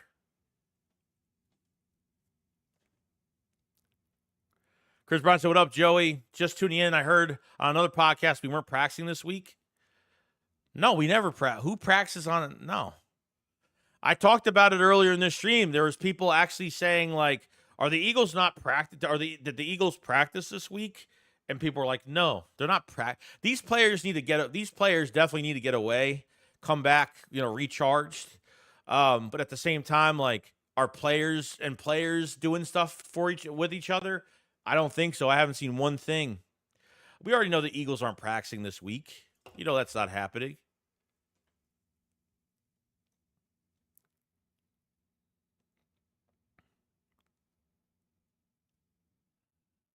John says, Chris Scott, of course Nick is the bigger issue. However, Hurts needs to be the guy, and right now he needs AJ and Smitty or the games for the offense. Yeah, I agree. Because obviously, look, I think the best example to how an offense could be really good by the strong suit of your fucking coach to put your players in the right position, to put your quarterback in the right position to win football games. It's going to be like, look at the fucking Vikings right now. What are they going to do with JJ McCarthy when he comes back? Sam Darnold is playing his fucking mind out. Sam Darnold is playing out of his fucking mind right now. Why is that? God, man, Brian Flores as the new head coach to the Philadelphia Eagles. I know this defense will be fucking set. Jesus. Steve Wilkes, fucking Brian Flores. I'm telling you, offensively, shit. It could be Ben Johnson. It could be, I mean, look, I'm not even looking for, I'm obviously looking for Kellen Moore will be the head coach here, probably most likely. But look at seriously, the Sam Darnold thing. I'm just like, every week I'm watching highlights. I'm like, holy fucking shit, dude. Come on now. You're not putting Sam Darnold in this fucking offense and he's going to look like that. No fucking way, dude. This is the most Pee-wee football 101 fucking most uncreative, disgusting, bold, boring offense I've ever seen in my life. Horrible. Watching Cousins hang 500 yards on Tampa Bay and comparing that to Hurts. Yeah, dude, it's the fucking system sucks. Top 5 roster in the league. Yeah. It's fucking horrible. That's what I'm saying. Do we always look good on paper every year? We do. But it's all about the nucleus of what you could do within this fucking offense. And yet another fucking continued year, continuing where we left off. But, you know, I have Kellen Moore next to me. But you know what? I'm still going to put my hands all over this shit because I know I can fix this. Oh, yeah, Lord Vaughn, don't worry, dude, because let me tell you, you talk about Arch Manning. I'm telling you right now, like, if they don't change coaches and they don't do shit this year and don't do shit next year with Hurts and it just looks bad for both sides, you're going after another quarterback. It's fucking gone. It's fucking done. Archie Manning will be in the draft in a few years. You know?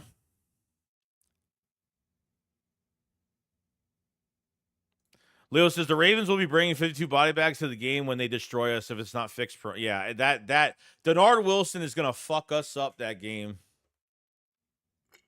Another opportunity, but because, you know, Denard Wilson doesn't run this fucking pussy-ass scheme that we run, you know, let's let him go, you know? I've hated that Denard Wilson was denied a job. Deuce Staley denied an offensive coordinator job. I think that was one of the biggest mistakes they fucking made too, which I absolutely fucking hated entirely. I thought that was one of the worst I've ever seen. Leon says, fuck this team high school offense. Lost House, do you think Moore is calling plays in the second half? A little tiny bit. But if you notice from a lot of these first to second halves, it's night and day. Not by much, but you see, I think the number one issue is they dial up these plays from Nick's fucking playbook that doesn't get Hurts into a rhythm. What type of rhythm are you going to have when you're down both your receivers? Pass, pass, pass, pass, pass, pass, pass, pass, pass, pass, pass. Realistically. You're not, what rhythm? You know, last year, right? DeAndre Swift gets a big run, first down, offense juiced up, get to the line. We sub up DeAndre Swift. We put in Kenneth Gainwell. Defenses know what we're doing because our substitutions, they know our substitutions. They know what we do on plays, what specific guys are in. And they pass to Kenneth Gainwell, lost it too. Like, stupid shit like that is why.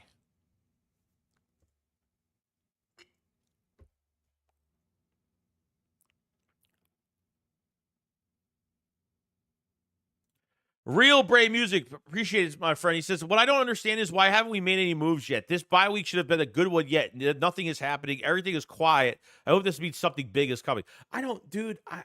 They're probably the type of team that says, man, we're going to be fine. We're going to be good. Guys, like I said, the defense, like I feel like they will make the adjustments. The offense, I think, is in big fucking trouble right now. Big trouble going forward. Okay. Can the defense get a fucking turnover already? Can we stop dropping every fucking thing? I mean, Jesus Christ, dude. I think, honestly, I'm going to tell you something. Like, I think the most consistent player we've had in Philadelphia on the defense this year, I think it's been Quinyon Mitchell. Okay. That man is going to be a star. That guy is great. That guy is awesome. Love that guy. Only two passes on Mike Evans. That's it. That's it. Okay? He got in I love how he just stood up for himself. You know, you're getting your ass kicked, and you're like, he doesn't care. You know, he's just doing his thing. You know? I think he's been one of the most consistent guys. I think we actually hit on a really good pick in the first round, Quinyon Mitchell. Thank fucking God. Thank God. That is like one of the, because obviously the Eagles and cornerbacks, that relationship, making moves for that position has not been our best suit for fucking years. You know what I mean? We got Jonathan Hammond with the first super chat. What's going on, man?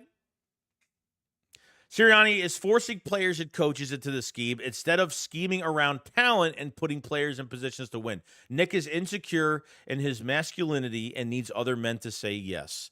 Yeah, I think you're 100% right. I think you're 100% correct on that. I said this about Vic Fangio coming in. Why has Nick allowed this fucking team to still use this defense? Why is it every year he needs this defense? And I know that I know that Nick, before Vic came, I know Nick has had a lot of pull in how to run this defense the way he wants to run it. You may think he didn't run this defense before this year, but he did, because Vic, you know, obviously the shit with Jonathan Gannon, the Super Bowl, end of the year, the illegal tampering, going to the Cardinals as the head coach. Jonathan Gannon comes to Philadelphia the next year with the Cardinals and literally fucking whoops our ass. And is not whoops our ass, but is the most. Jonathan Gannon comes to Philadelphia and his defense doesn't look even a split mirror of what we looked like with him the year prior, Super Bowl run. Okay? It literally is night and day. Night and day. So I think that's hilarious. And then he hires Sean Desai. You know why they hired Sean Desai? They hired Sean Desai because he worked with Vic Fangio as a quality control guy under Vic when he was with the Bears. So he figures, okay, well, Sean Desai worked close with Vic. So, you know, whatever. Like, one of the dumbest fucking signings I've ever seen. A young nobody no one gives a shit about and gets demoted in the year. So Sirianni takes pressure off of himself by demoting fucking Sean Desai. Horrible.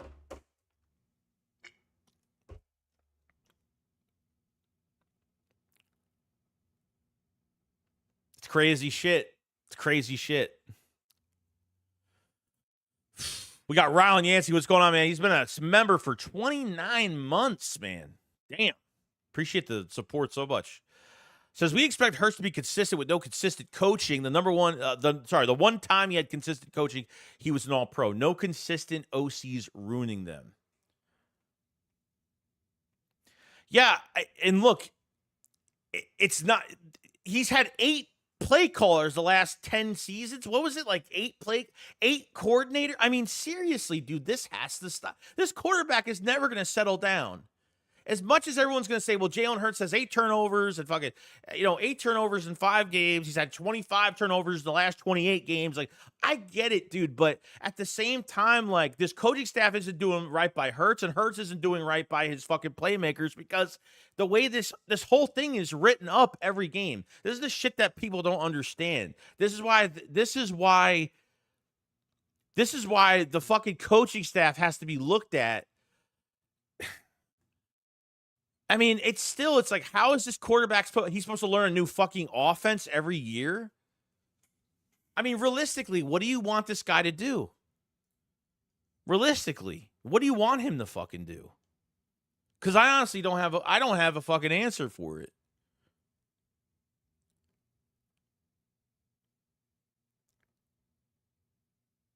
So I think you're 100% right on that. That don't help him at all either.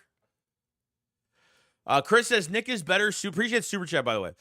Chris says Nick is better suited coaching football on Friday nights, not Sunday. No practice. No. There's no practice. You think, and obviously from recent fucking years too, like when Philly comes off a bye week, how do they look? They don't look great most of the time coming off the fucking bye. Most of the time they don't. Sean said, I honestly rather Gannon running Vic's defense over Vic himself. Gannon was better at it, younger and newer ideas. Yeah, I believe that. Fuck, dude. How do you like sit there for a first quarter and allowing this team to dump off every fucking pass, all that cushion? Oh, we had to play tighter. I knew they had to play tighter. He's seeing like the same play happen in front of his face literally every single play. The running back gets the ball dumped off to him. He has like 7 to 9 yards, unscathed, unfucking touched.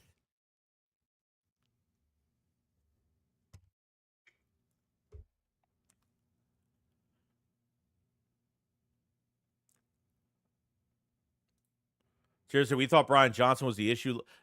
Not me. I didn't think Brian Johnson was the issue at all last year. Not me. I didn't believe that shit. I didn't believe that Brian Johnson was control of this offense. I was saying that shit since I think after week 4, week 5, I was saying this is not Brian Johnson. I already knew that shit. And guess what? He gets fired. Or that he gets let go, whatever.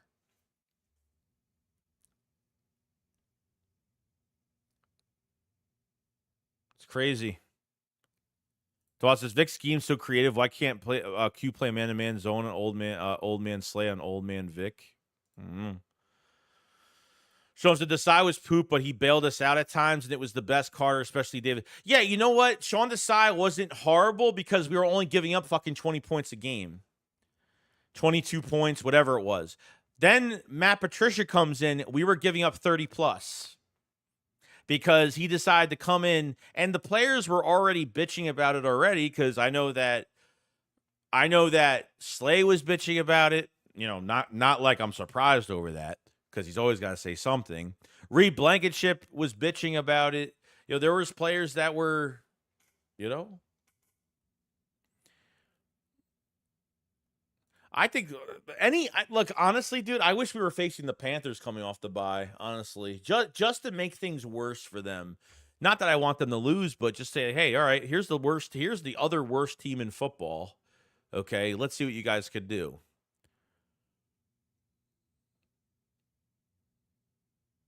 Dre says someone swooped up Orrin Burks, another mistake. He had a really good offseason with us. He missed a lot of time with that knee injury. Then that third game, he put in some work. John Doe is right, says these excuses for Hurts is unbelievable. Dude, like, how do you like Nick Sirianni as well? I don't know, maybe there's just certain guys that just have like a Jalen Hurts poster and they fucking like throw darts at it in their room, or I don't know, maybe there's just people that just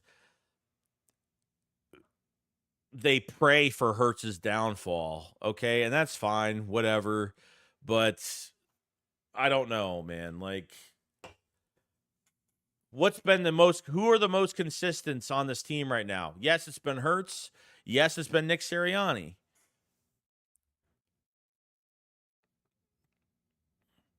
BO190 says, Gannon, who couldn't force a single punt in the Super Bowl. Are you guys new fans or something? Yeah, he played bad. The Super Bowl, he fucking choked. I mean, he choked. So there's ups and downs about, like, Gannon had a great year, and then really that last game was like the game he really fucked up. I mean, I would at least say that Gannon was more consistent every fucking game.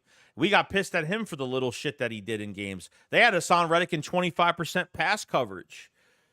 during the year. Just imagine if he wasn't in pass coverage that year. It was like 23 to 25% Hassan Reddick was in coverage that year in 22.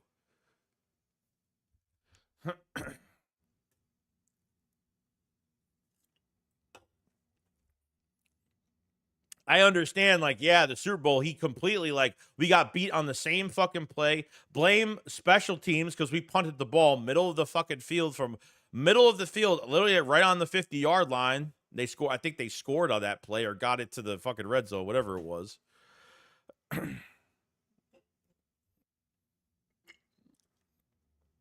Clayton's, I thought we were done with this shit after we hired Moore. That's what I thought. Brian said, it all comes down to coaching. Bring in Dawkins to light a fire under these defensive secondary cucks. Replace Slay with Michael and replace Maddox with DeJean. You still have players to come into this offense, this defense already. You have DeJean coming back. I'm telling you right now, if DeJean doesn't start at fucking inside corner, I'm going to be pissed. I'm going to be really pissed. If they start playing favorites, I'm going to be more pissed off. Your second-round pick. I would say technically DeJean is a first-round talent because I think he is. Like I said, he missed a lot of time. You have Sidney Brown that I don't know where they're going to put him. I honestly, like, I would try to trade Slay. I would try to trade fucking Bradbury at this point when he comes back, or get something for him, which could be absolutely nothing down the road. And Sidney Brown could be the backup fucking safety this year and work his way back to full health. He still has to get pads on, get physical, playing a game. Like, he could be running and doing all this shit, but he's got to get the physicality straightened out with him. I'm telling you, Leon, I get it, dude. Leon's like, if Maddox is in, I'm telling you, like, it's going to be fucking problems. It's going to be problems, dude. Jalix Hunt, you better have him in the rotation. I don't know why you don't. I saw he had a great offseason, great preseason games. He was great on the perimeter. As a guy dropping back in coverage from the edge position, this guy can cover tight ends. He can cover running backs. This guy is like 6'3", 252, small school in Houston, Christian Houston. He's a safety. He's a safety transformed into a fucking an edge rusher. I don't know why they don't use him. If there's somebody on the defensive line that should get little to no snaps or less reps, it's probably Bryce Huff or Nolan Smith right now.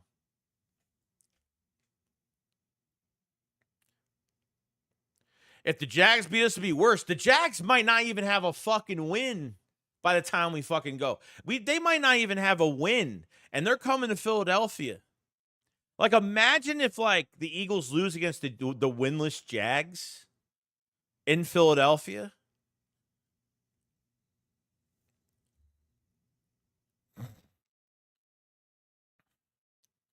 Donnie Ford says, Jalen Hurts needs continuity of one offense for years to mature and become seasoned. Howie Roseman is hindering Hurts by signing an incompetent coach, switching coordinators every year. I think that's a big part of it, too. That's a big part of it, too.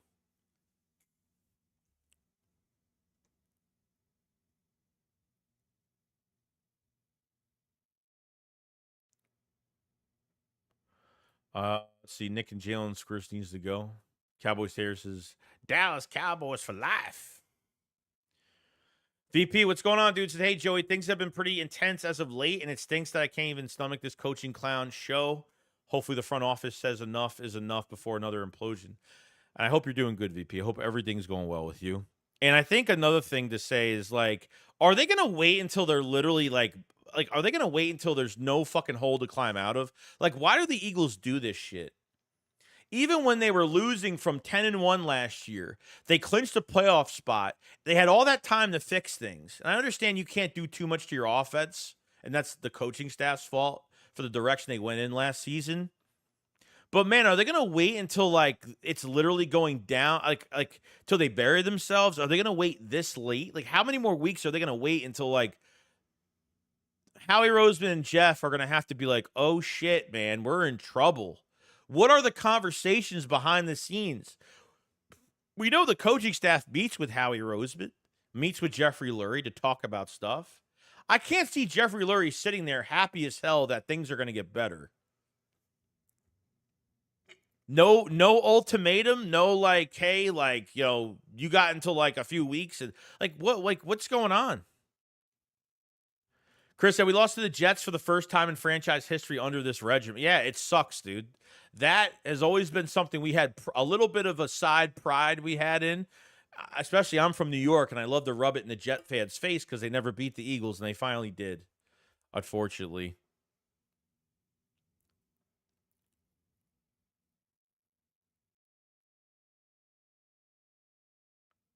Lord Von, I know we're going to beat Baltimore and Washington. We play to our competition. Oh, go speak your piece, bro. Lewis says, yeah, Hurts has been very consistent. Mr. Breed of 1 interception per game. Mr. Breed of 1 fumble per game. Yeah, pretty much very consistent. When Hurts became the starter in 22, I said to myself before that season started, I said, look, like, he's got all this aura. He says the right things, but it's got to match his play. Like, all that shit that he talks about, it's got to match his play. And if it doesn't, it's going to be a big fucking problem. And you know what? Right now, last year was last year. This year, 22 was 22. 2 years later after that, for the past couple seasons now, counting this season, it's not going to work anymore. Chris, we lost to a Hall of Fame coach, and the fact that it was Andy Reid made it worse. Yeah, it did.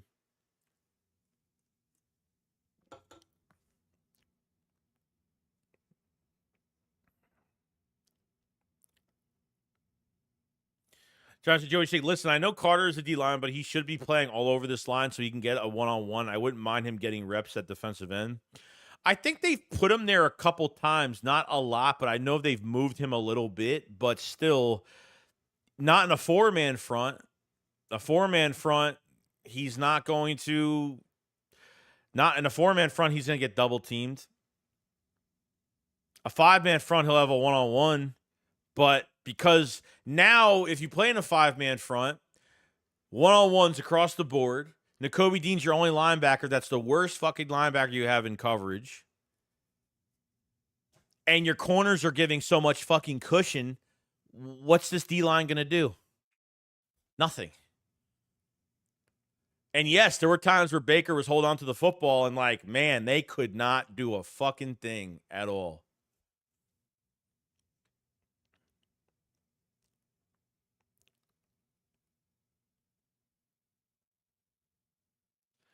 John says, Joey, ask yourself, though, even though Nick Sirianni is a goofball, doesn't he get treated unfairly? Nick is a paid scapegoat.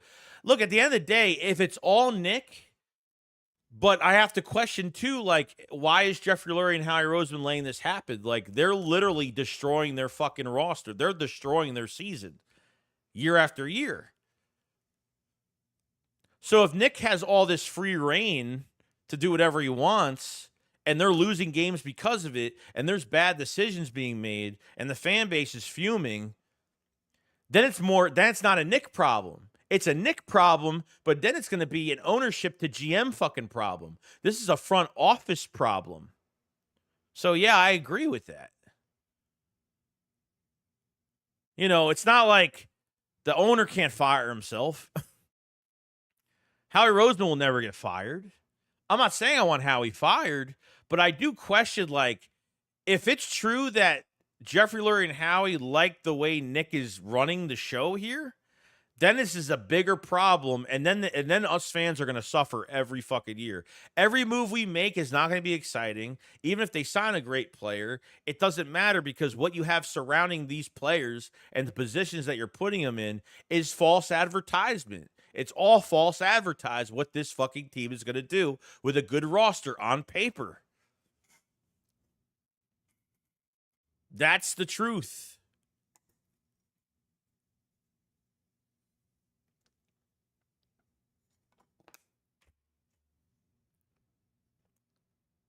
That's where I'm at. You play Fortnite? Lewis said, this team should be a fixed in five moves. 1, fire Nick. 2, play DeJean. 3, trade Slay and play Rodgers. 4, get Jalix playing. 5, trade Gainwell for Miles Sanders because I can't take seeing Gainwell. I don't even think you need Miles Sanders. I think they should use Will Shipley. Will Shipley should be playing right now, at least a little bit. Why does Gamel get so much opportunity? Because he's Nick's guy. I think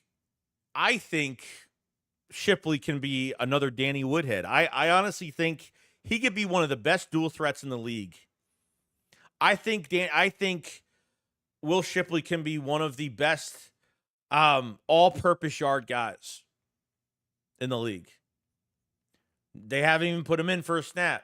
I mean, all he is a kick returner. I mean, that's it. That Fortnite shit took me out.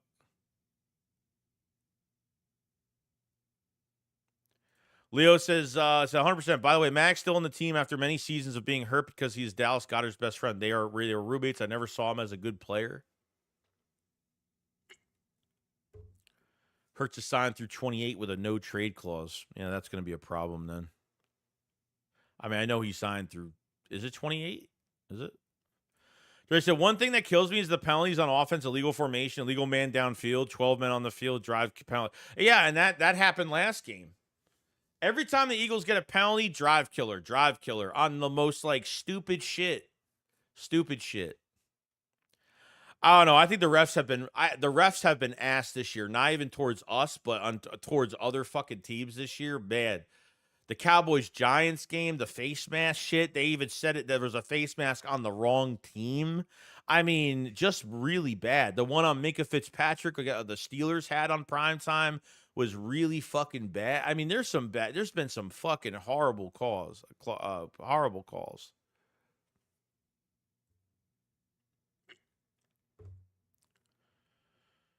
Chris said they're destroying one of the greatest offensive rosters in Eagles history. I agree. Like I was saying, if this is a Jeffrey Lurie, Howie Roseman problem more than a Nick Sirianni, I mean, I don't know. They're letting him do this week after week. They're just letting him do what he. I mean, I don't know.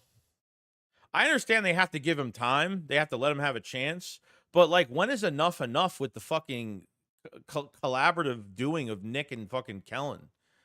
I mean, seriously.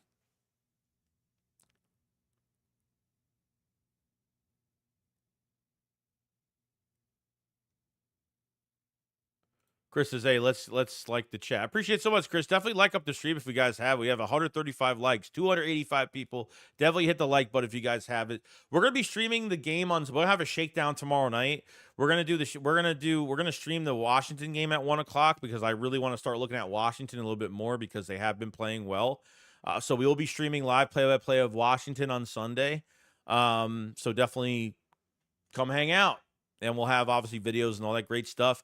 Check out the pinned comment for memberships to support. Check out the link in the description. I have a Discord server. Click the Discord server link to obviously join up the Discord server. I think we have close to 300 members as of right now.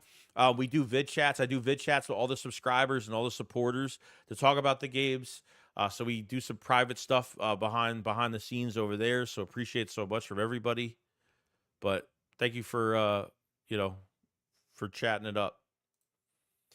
What's up, June? He says, we're going to have to make signs and go in the front office. Yeah, maybe. Honestly, it wouldn't be a bad idea. Because obviously I think the Eagle fans should wait like a couple weeks and see what happens if what they do against the Browns, what they do against the Giants. I mean, if they play down to their competition against the fucking Giants, I don't even know what to even say, honestly. Big Dover said, the calm down Carter gang mad, but let Maddox ask about Fortnite. Yeah, that's what I'm saying, dude. How does Nick have the balls to calm Jalen? Jalen Carter is literally, the refs and those fucking dirty ass piece of shit players were on Jalen Carter's ass all day. Those refs were not calling a fuck. How many times did Jalen Carter get held in that fucking game or got held after the fucking whistle and pushed around? And when Jalen Carter's cooking at the end of the game, Nick has the balls. Mr. fucking, come on, Mr. Taunt Man is going to let this seriously, is going to stop him from doing that? The most taunting fucking coach on the sideline in the league is going to stop Jalen Carter. Really? You have the balls to even fucking do that? Man. Uno says, sad part of this team needs to be alpha coach. Young players need tough coaching, and the front office will always want a yes man. Yeah, and you know what? You know why they want a yes man? I think mostly it's because like Howie Roseman, doesn't want anyone that's a head coach to take over the control. I think have all the control. If the Eagles get a new coach, I feel like Howie just can't have that coach having full control over everything that's going on because of how Chip Kelly fucking took over control and pretty much ruined everything. I think it's just like shell shock from that situation, most likely. What's up, Chris Dog? Appreciate the super chat, my friend. Says you and Philly 500 should do a live stream about Sunday game for Commanders. Yeah, we'll see what happens. Probably not, but I'm gonna stream that game. We don't stream games together ever, so I'll probably stream the Commanders game as well. Talking Eagles and other shit doesn't even have to be just fucking Commanders and watching the game. Like I'm gonna do a play-by-play obviously on Sunday, just to do some content for that day because I don't want to sit and do nothing all day. I want to at least talk to everybody and do some stuff. So appreciate super chat, man. I know the Cowboys play on Sunday night, so. Don says, Joey said, my conspiracy theory is Hurts don't believe in Sirianni, is playing sloppy and half-heartedly, and that's why he's fumbling and throwing interceptions so much. Oh, I think that's part of it. Yeah, I think, like I said, there's a lot of things involved in that. I think Hurts has something. I think Hurts has it out for Sirianni, and it's been like this for a long. I don't think that relationship has gotten better. As they start losing games, it's gonna fucking get worse. Like before the season started, they started to trust each other again. And I think since they've been losing games now horribly, in the worst way possible, I think it's just going to cause more havoc down the line. Because winning does cure things, but still, like you're losing games, then trust me, it's going to get worse. Chris says to Carter, "Hey, I'm only allowed to do that." Leon says, Joey, I have to know, do you play Fortnite? I used, sometimes. Not all the time. Sometimes. Big Doru says, our D-line coach gets happy when his boys are getting aggressive, but here comes Nick passing out flowers and giving head pats. Yeah, Mac's a piece of shit, dude. Dusty Little Charles, yeah, man, I've been around through about bad Eagles times. I remember getting stomped by the Saints back then like 45-15. You would think coming off that Saints win, they would have had a little bit more juice going into that fucking Tampa game, but fucking God, man. It wasn't even like a play calling standpoint, putting players in the right positions, but it was like a mental readiness that just wasn't fucking there. Like they showed no aggressiveness. They showed no fight back. They showed no energy. I mean, nothing really.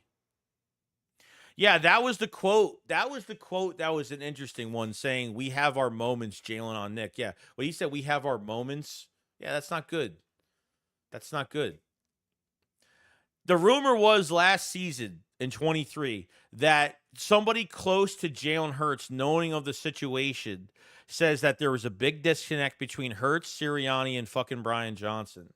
And apparently Jalen Hurts went to the office because the head coach and the quarterback always have their own meetings every single week. He goes into the office. Jalen Hurts was trying to change the offense during the year multiple times, and pretty much Nick Sirianni pretty much swept it under the rug. And that was pretty much the big rumor of last year. I don't know if it was true. It's false. No idea. I have no idea at all. But that was the big rumor going into all of it. Easy says, ever since Lil Uzi ran out of us, crushed the Niners in the NFC Championship game, ever since Nick has been dragging this team to hell. Dre says, I wish they'd just bench Jalen for a game, let him think about it, and let's see how someone else... You think that's going to fucking fix the problem? You're going to throw in another quarterback that has to deal with this fucking shit? The only positive thing of putting in another quarterback for the Eagles right now for a game is because there's no tape on that quarterback this year. So maybe that quarterback will have a little bit of success. But once that quarterback starts to get a blueprint on himself and how he plays, the defense will adjust to it. And then Nick will never will never adjust back. And that's been the biggest fucking problem. It's been creativity and play calling. And number two, it's been adjusting to defenses that are adjusting towards his offense. So, yeah, sure, putting another quarterback, we might have a little bit of success because these defenses don't know what that quarterback is going to do, depending if they put someone else in a Hurts-type system in the same system, or they maybe change a few things up that make things look different with a new quarterback. But at the end of the day, you're throwing a new quarterback on top of a fucking problem, and that's all you're doing.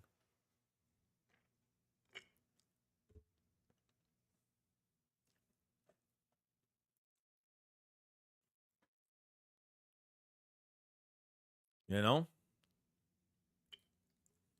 Leon said, I remember we treated Nick like shit during his first year in that 2-5 start. Yeah, well, duh. I mean, he barely ran the football. Pass. Lacking offensive fucking creativity. Steichen comes in and we make the fucking playoffs. Saved our season. Pretty much.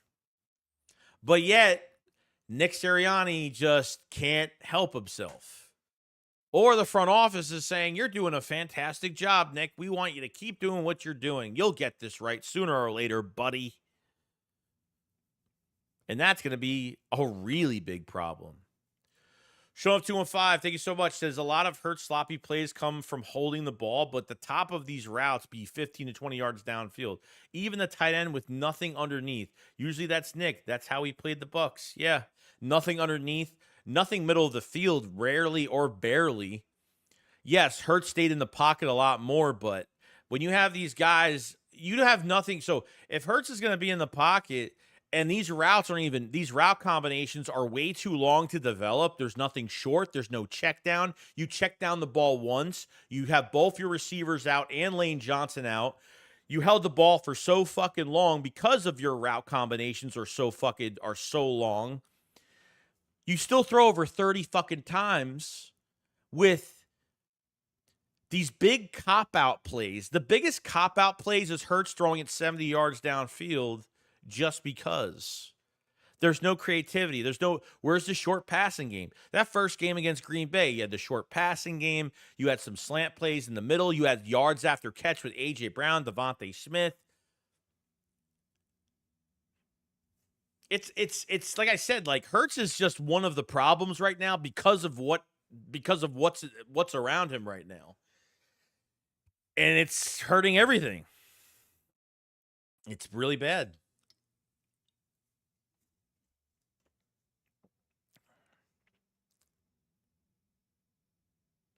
First name, last name. So that'd be good if the Eagles trade Darius and Maddox, give the younger guys game time. If they are going to suck, I'd rather the young guys develop. Yeah, at least I'll know if I put Keely Ringo in there, he'll play with more intensity. He won't act like a friendly.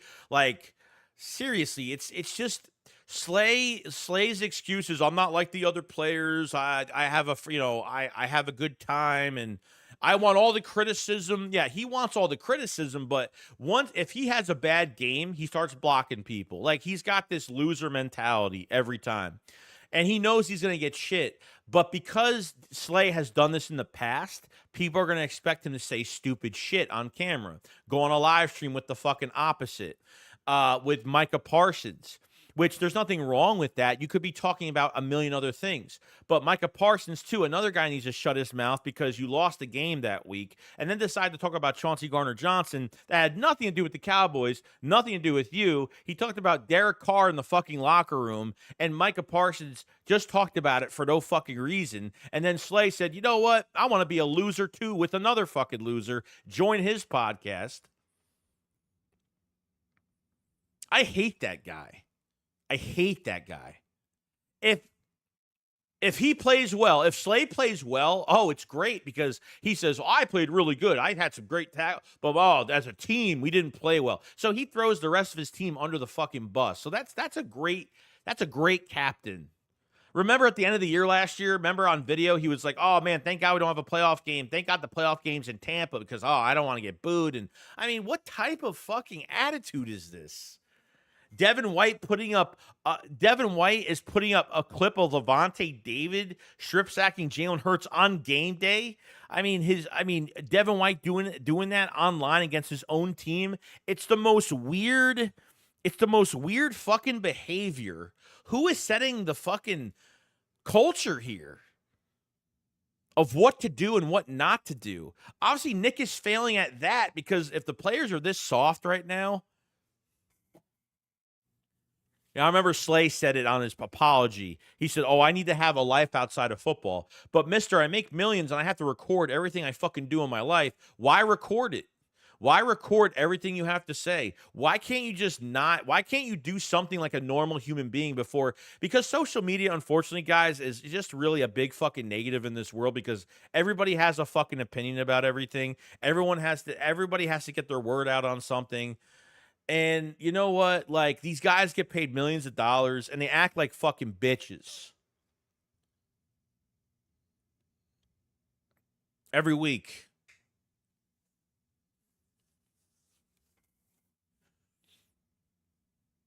It's unreal, dude. It's just unreal. I'm sorry, but when you're getting your ass kicked in the game, there is no time to have side talk about stupid fucking shit. Sorry. No time for that crap. There's no time for it. I wish he went to the fucking Ravens. I wish he went there and got more. He came back to the Eagles, sucked more money out of us, got paid more money out of us. And then Seth Joyner calls him out on not him personally, but he said the corners were not playing physical enough. And Slay, of course, got offended, got mad, and said, oh, I don't tackle like that anymore because, I want to make sure my body is right. And at my age and what I'm doing in my life with my kids and my wife and blah, blah, blah. He's just like I want to have fun all the time. And like, I just hate I hate that attitude. I fucking hate it. I can't stand it.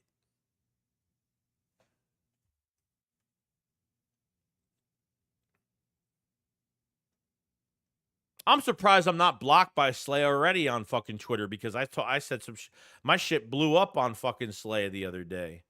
I'm surprised. I'll check right now. I'm surprised he hasn't blocked me at all.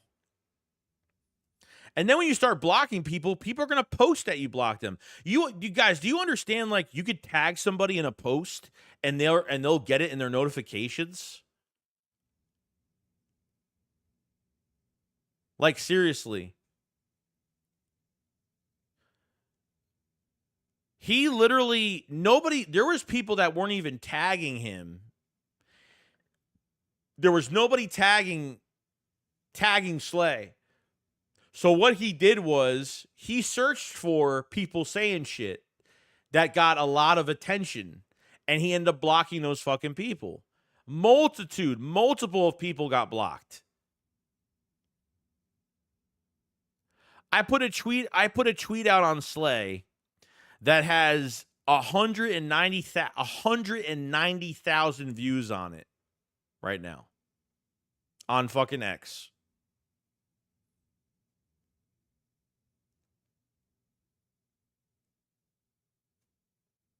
It's fucking nuts.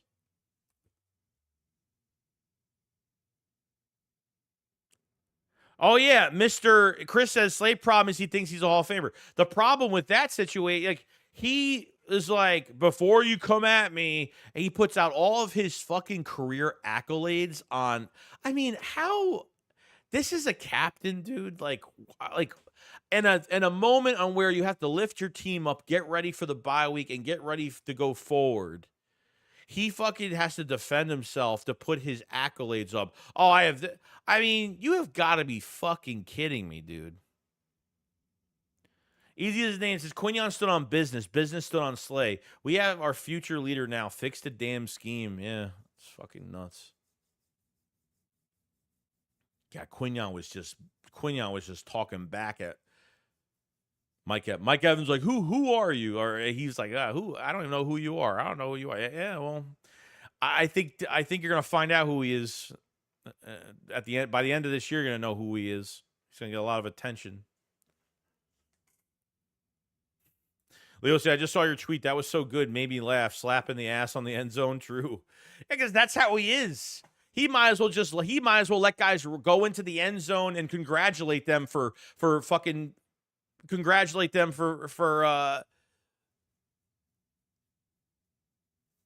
scoring on him. Seriously. You get beat by Drake London, like you get beat. You give Kirk Cousins the easiest pass to fucking clinch the win.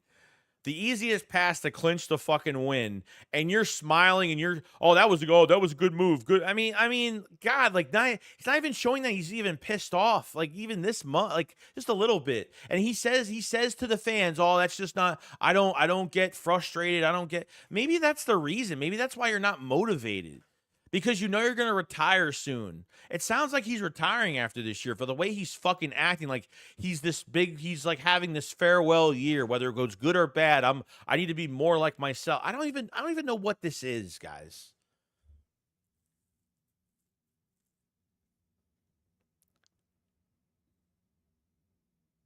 I don't fucking know. Matt says Slay is like the Carson Wentz of the defense. Big Ed 619 says it's so bad, horrible play calling, everything deep, all number three wide receivers. Coach is not helping Hurts. Edis is the dictator. Nick Sirianni is the dictator. He needs to go because a division in the locker room. The defense is a joke. I don't know. I don't know how this shit's gonna go, bro, but it ain't going well. It is not going well. Chris says he got beat and said great route. It's fucking crazy. Yeah, he said good route. That bum actually said good route. Oh, good route. Like, what? Like, why are you even talking to that guy? Like, after the game? Like, why are you not pissed off? He just says, Joey, I've been watching some of these Lions games, and I'm confident we made the right choice with Q.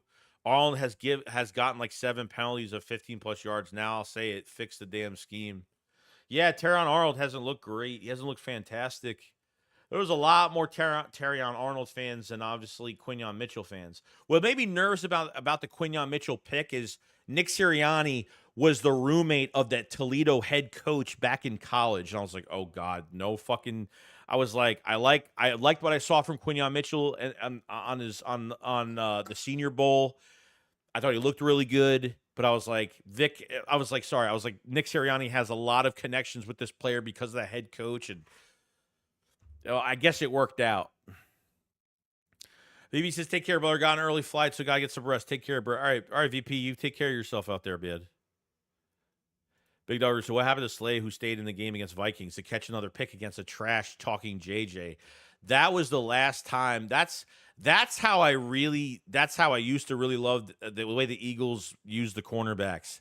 They were just mirroring Slay on the best guy. Wherever the best receiver lined up, he would line up in that spot. And he was great. He was fantastic. That he was playing with energy. I forgot how many yards he had. I forgot how many yards JJ had that game. I thought it was like 40 something yards, maybe. I don't know, maybe it was 100 something. I don't know. I think it was I thought it was like 40 something yards. Like they really shut him down. That's, crazy. Hold on. I'm looking for I don't see it.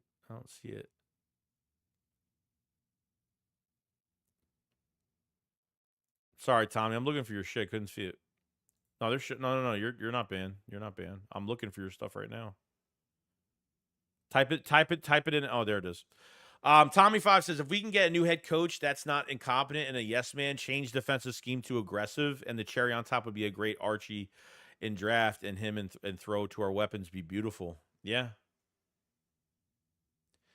by that time, A.J. Brown and Devontae Smith are going to be a lot older. That's the only problem with this situation. Like, we're ready to compete right now. And yet, we have a coaching problem and a quarterback problem. So, A.J. Brown and Devontae Smith are going to be a lot older by that time. They get another quarterback in the building. It's like we're set up. You're locking up these players. You're giving players money. You're locking up these players.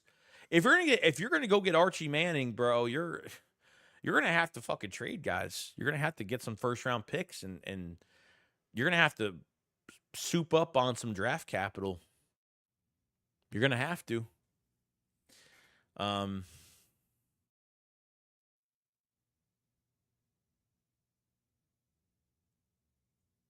It's crazy stuff. We got Scott Harvoff, the super chat. Thank you so much for super chat, my friend. Damn, I missed the live, but pop in to show some love. Gonna rewatch that work. Keep it up, man. Much love. Appreciate it so much, Scott. Sorry you missed it, man. We'll be back live on the Shakedown tomorrow, so we'll have a lot to talk about tomorrow. So appreciate it so much, Scott. Matt says, damn, do I miss Malcolm Jenkins sometimes because he wouldn't be nothing like Slay as a captain because he was a true leader on and off the field. Yeah, Malcolm, it was never nice. Yeah, on the sidelines when the offense was on the field, he'd be joking with the guys or whatever. But on field, pregame, that man gelled our team together. That man was a bandage for our defense when we had injuries. He played linebacker, he played corner, he played safety, he played every fucking position. That guy was the jack of all trades, the fucking general. Malcolm Jenkins was one of the best safeties we've ever had. That was the last best safety we ever had. And it's true. Josh says, what if the new coach doesn't want to play Hurts to make a point? See the problem? What if the new coach doesn't want to play? If the new coach doesn't like Hurts as a quarterback, we're getting a new quarterback. That's what happens all the time. A new coach is going to come in, and if fucking Howie and Jeffrey Lurie say, look, we want you to try to work this guy. If we hire you as the new head coach for the Eagles, we want you to try to get Hurts on the right page for a lot of years, and we need this. Or they could say, you know what, head coach, you do whatever you want. If you don't think Jalen Hurts is the right guy for the job, we'll try to do something. We'll try to trade him away, and we'll go get our next guy. It's really up to management. But most of the time, yeah, like on the hiring process, the head coach is going to be like, the new head coach or the head coach that's trying to get the job at this point is going to say, look, like, I don't know if Jalen Hurts is going to be my guy. Like, I think I want this guy in the draft. I've been looking at this guy. There's going to be other things on the table. So that potentially could be where they go in that direction. But so listen, I feel like Jalen is our QB. We just need a better coach. I feel like you need to put a consistent coordinator behind him that's going to do right by him before But if Hurts cannot leave before head coach does. It's either Hurts is going to leave as a head coach does at the same time, or the head coach is gone before the quarterback. Because I will never let Hurts leave, get traded away, or not like they can, but not saying it's going to happen, but saying something else has got to happen, bro. Yeah, I remember I made when Malcolm left, I remember I was working at the grocery store. I remember I made a video in my car and I was like really upset over it. Like I was really upset.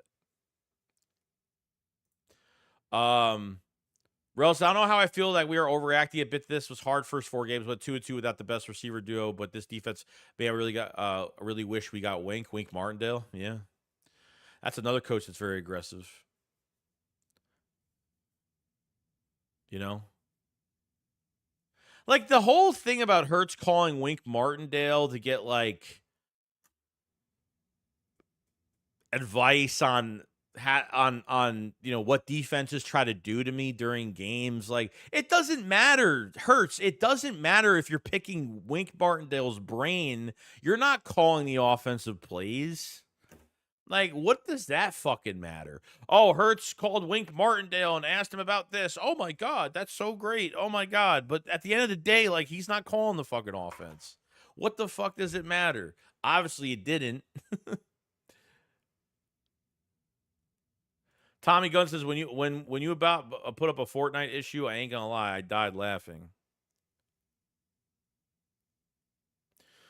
Leo says, Joey, have you met Philly 500 in person? Is he as funny? You two are awesome. Love being here. I have not. No, we're hoping one day. Yeah, we're hoping one day we're gonna like get together and we're gonna do like a podcast like somewhere and stream somewhere together.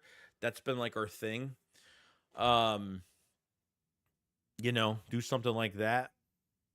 But I have not, and he's hilarious. And me and Philly are very, very good friends. We don't just talk about stuff with the Eagles. We text every day and talk about other things. So it's more than just being on YouTube together. It's more than that. Probably one of the guys that I trust the most with anything. You know, if he has a problem, if I have a problem with something or something's going on, he's always there. So great guy.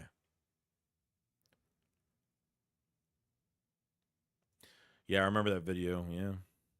Bill said, how about Hurts just had one great year, and since that has been fair, he has become a turnover machine? One good year, and one good year with a really good coordinator that should have never left.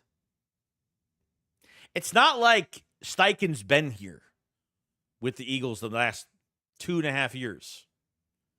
If Steichen was here the year after 22 and now, and he just looks like shit now, I can't believe that it's just Jalen Hurts. I think you have to have a micromanaged QB.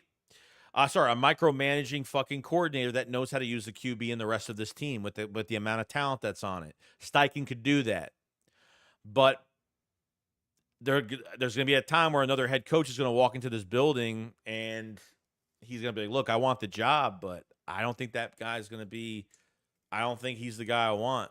And the Eagles are going to say, okay, thank you for coming in for the interview. We're not going to hire you because we want this guy to be our quarterback. Or they're going to say, okay, you do whatever you want. I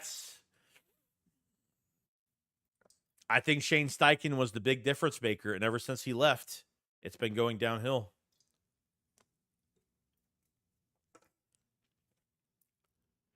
Carl says, I don't know if this is true, but I heard the team is not practicing. No, on a bye week, they never do. Bye weeks, guys don't practice on bye weeks. Never. I don't know why people are so surprised over that. What teams practice on bye weeks? Nobody does. Nobody does. Do I think the offense is going to change after this week? To a certain extent, because you're getting guys back. But do I think they're gonna play? Do I think they're gonna give Kellen Moore all the play calling duties? No.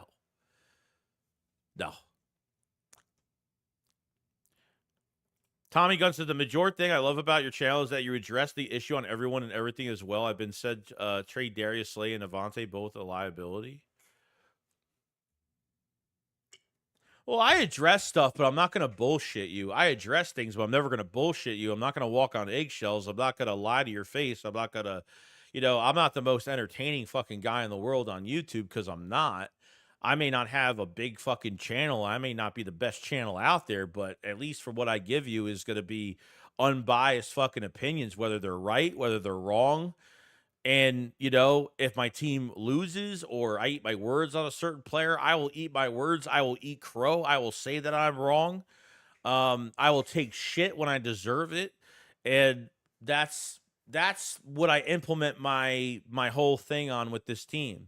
I used to listen to people on how I should act and what I should do. And no, it's if I'm not me and I don't stick to what I believe, and trust me, like everybody in this chat will have a different thing regarding the Eagles. They'll have a different opinion. I will respect that. People don't have to respect my opinion. I completely get it. Completely get it. Matt said, no team practice on bye weeks. I wonder where Sidney Brown will look. Yeah, he's not going to start immediately. He's going to get back into the pads, and you're going to have to give him a couple more weeks after the bye. But getting him back is huge. Just remember, he got hurt. He hasn't played since last January. It's been a while. It's been a long time. He got hurt really late in the year on a meaningless game. Tommy says, as long as we have this ownership, I feel like they will always hire the head coach that will push the game plan through their analytics instead of bring the best choice. Yeah, I think they hire a head coach that pushes through the analytics, and they hire a head coach that's going to listen to what they say, whether it's Nick or whether it's fucking the front office pushing this non-creative fucking offense and pushing to still have the same defense around the last few years is still just, yeah, it's not going that, it's not a good direction, man. It's not good. Not good at all. Carlin says, "Oh, I like to work on their mistakes and other things over the get together, starting with the Cleveland Browns." You're hoping Cleveland Browns, Giants, Bengals, and the fucking winless Jags as of right now. That's not a hard 4 games. It shouldn't be, but every game will turn into a fucking playoff game. It will turn into something. I don't think the Bengals have looked good. I don't think the Bengals haven't looked good. The Giants, I mean, if I'm telling you right now, if Saquon Barkley doesn't get any revenge on Saquon, that is Saquon Barkley's fucking game. I'm telling you right now. The Cleveland Browns have one of the worst offenses. I mean, I'm telling you, dude. Bill Lowe said, I can name 15 QBs I'd rather have. He has lost much of his elusiveness and his quicks. He holds the ball and rarely checks down. We don't need a third receiver because he's rarely used. No, it's true. And I don't know, like, I saw Hurts, even in the open practice, I saw Hurts and he looked really good, like, with his speed. Like, Hurts looks slow as fucking dog shit, and I don't know why. Hurts looks fucking slow. Is he indecisive? Is he just like why is he afraid to run? Like 22 Hertz was like a different monster. Like completely fucking gone.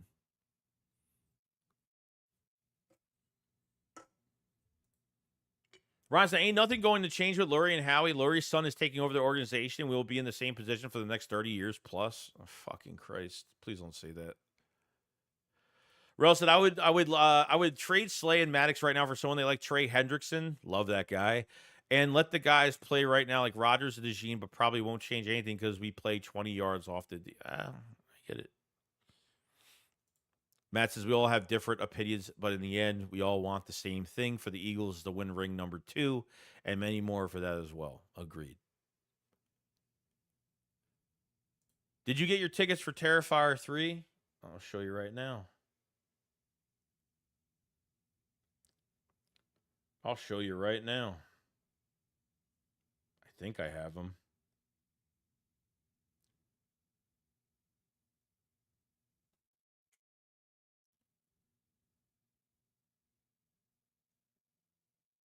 There they are. Boom. First night.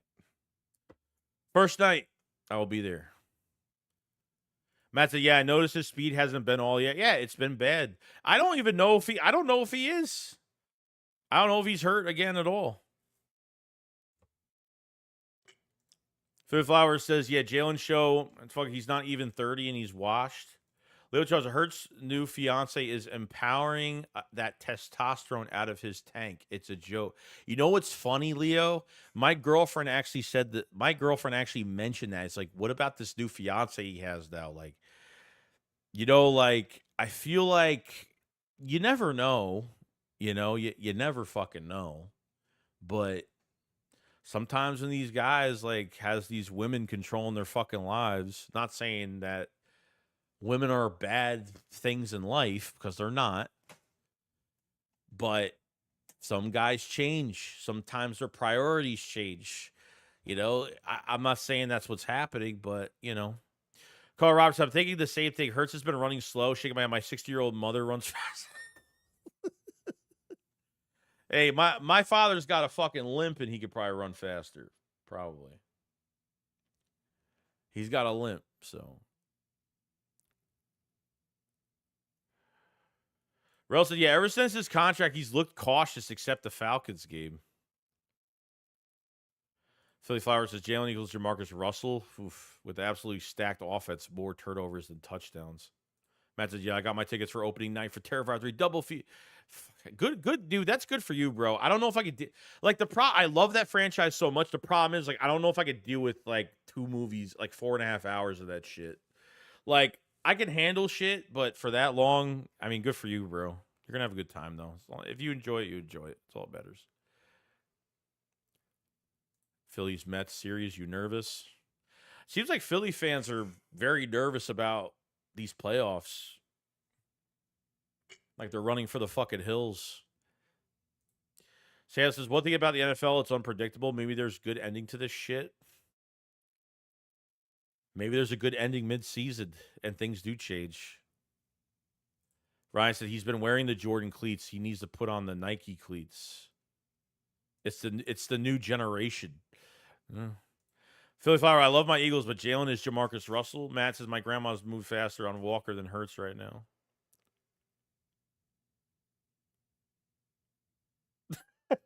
Please share the words of Mick. Women weak in the legs. Just saying. Do you think Hurts is slow because he wears like 200 pads? What's up, Iron Mike?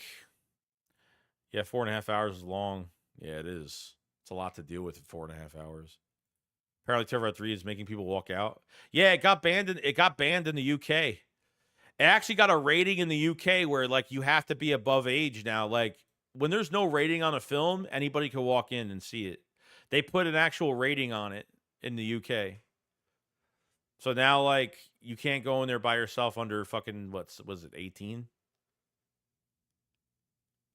Factimets. Yeah, guys. So, I mean, another stream of just pure disappointment. I mean, you know, I don't know. It's going to be an interesting fucking next 4 weeks. And I'm hoping like they could pull out some wins and get this offense rolling. Do I think it's going to change? No. Do I think Nick's going to get fired? Yes. I don't. I'm giving it a chance. Obviously, like I want them to change things, but do I think it's going to happen? No. Is Nick going to get over play calling? No. Is this defense going to make the adjustments? I think they will. The defense should not be playing like that every week. They won't play like that like they did last game. So I have more faith in the defense going forward, and there's still issues right now from a mentality standpoint to a play calling standpoint, an adjustment standpoint. But this offense, though, man. This offense is in fucking trouble. I just got a feeling. Prove me wrong. Prove me wrong.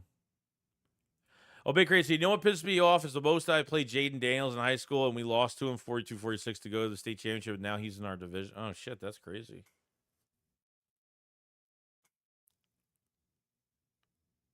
Dre says, hey, one positive note, the rest of the FC East has really tough schedules. That's true. But still, who cares? Like, I don't even care. I don't care if there was 10. I don't care if there was 100 Cowboy fans in this chat. Like, at this point, it's like, we suck right now. We're not good right now. I'm not going to be like, oh, yeah, they have a bad schedule. Cowboys have a fucking tough schedule. NFC East has a tough schedule. You know, let's slide into the fucking division. Let's win the division. Let's slide into the fucking winning the division this year and getting our asses kicked in the playoffs and getting embarrassed once again. I'd rather I just focus on us. Sure, I'm gonna watch the Washington not one. I'll watch against the Cowboys prime time on Sunday night. You know, relax. Phil Flowers said Jalen without his speed isn't a starting QB.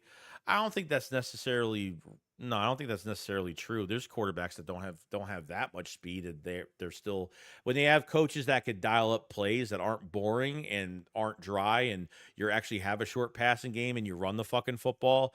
You don't need to involve the speed of your quarterback that fucking much. So, Tommy Fott says someone said the next few weeks will be like a sitcom.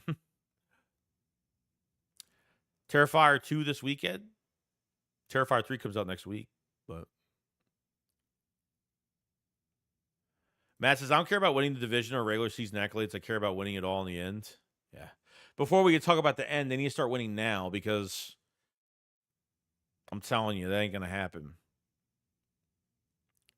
It's not going to happen. Bill said, why is that defensive players who won't work out for us go someplace else and are effective? Jordan Poyer, Rasul Douglas immediately comes to mind. Yeah, Rasul Douglas went to like 4 fucking... Dude, you can't even count that. He went to like 4 fucking teams. You're acting as if you went somewhere and he got paid when he went to the Raiders, then he got paid in Green Bay. I don't know where the fuck he's playing now. The Bills, I think. I don't even know where he's playing now. Like Douglas went to that's like a little like I get it. I get it. But Rasul Douglas played for 4 other fucking teams after us. I mean, it's not like he like became a big time fucking corner after 1 year,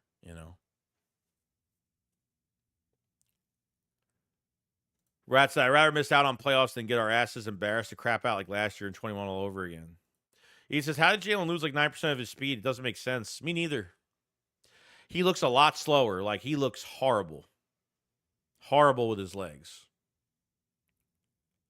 Kashim Brown said, losers worried about other teams when we playing like shit. Yeah, that's just a loser mentality, dude. It's a loser mentality. I don't disagree with. I'm not saying like why you saying. I forgot who said it about. Oh well, the fucking Cowboys have it. That's fine, but I'm not gonna worry about it. Like I don't fucking give a shit how they're playing. If they win, if the Cowboys win 5 straight games and we lose 5 straight, I still don't fucking care. Like it doesn't matter. Like if we don't get this fixed, doesn't matter if we. I don't want to slide into the first seed. I don't want to slide into the playoffs and get embarrassed. Like, I don't want that to happen.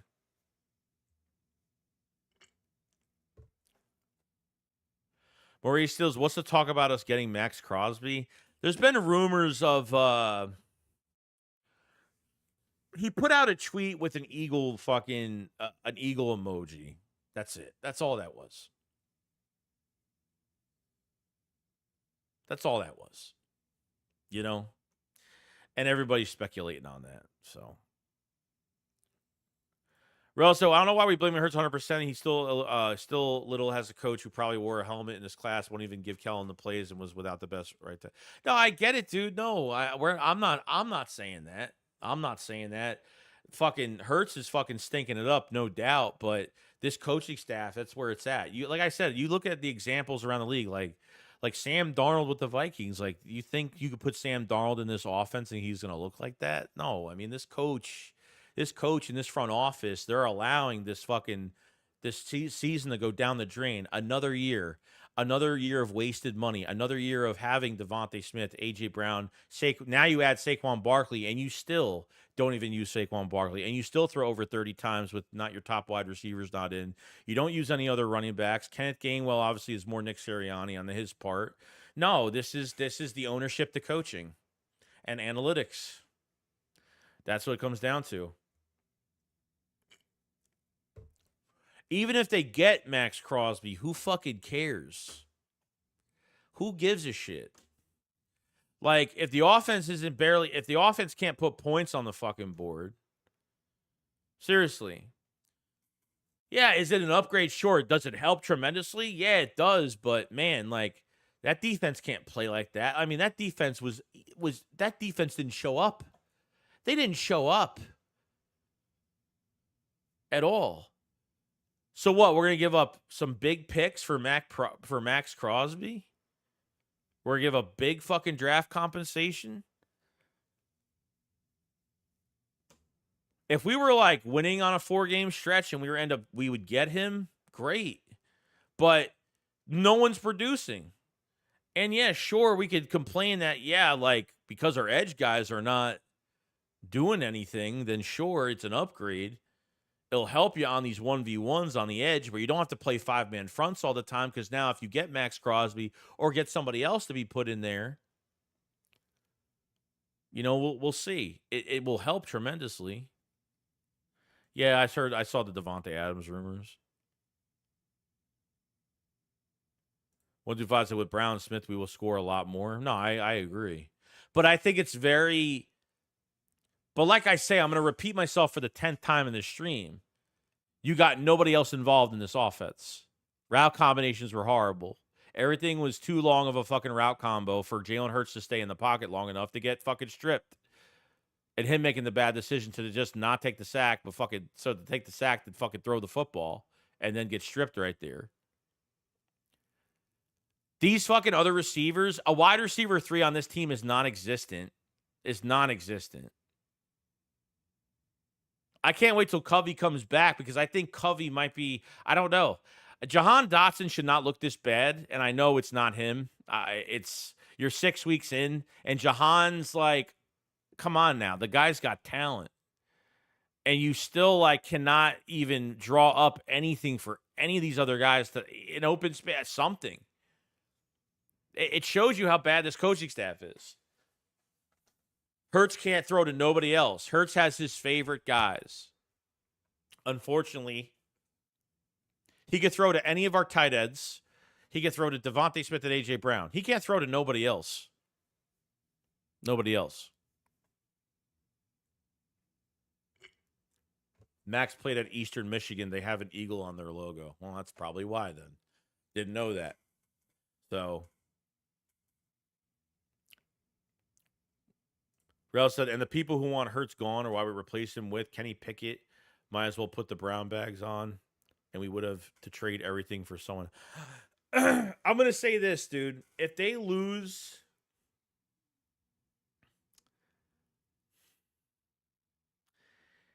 The brown bag will come on if they lose like the next 3 games. I say 3 to 4 games. If they lose the next 3 to 4, the brown bag is going to go on.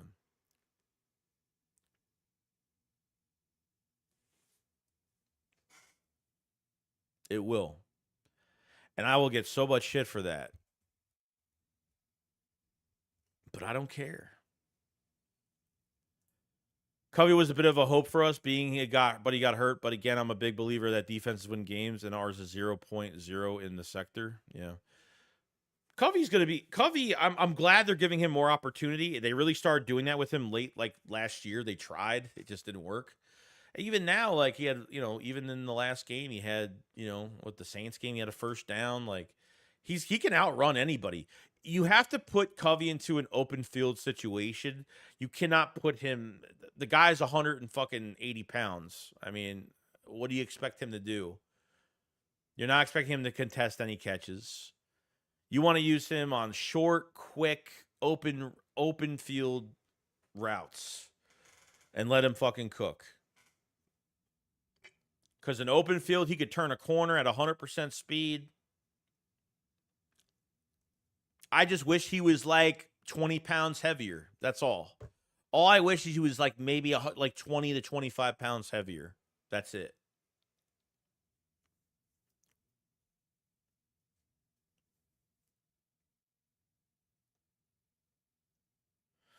Matt said, this is exactly why I have the respect I do for you, Joey, because he always keeps it 100 no matter what. No sugarcoat. No, I don't.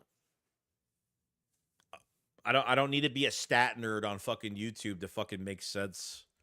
If you want to be if you want me to be a man of the fucking people, then that's what I'll be.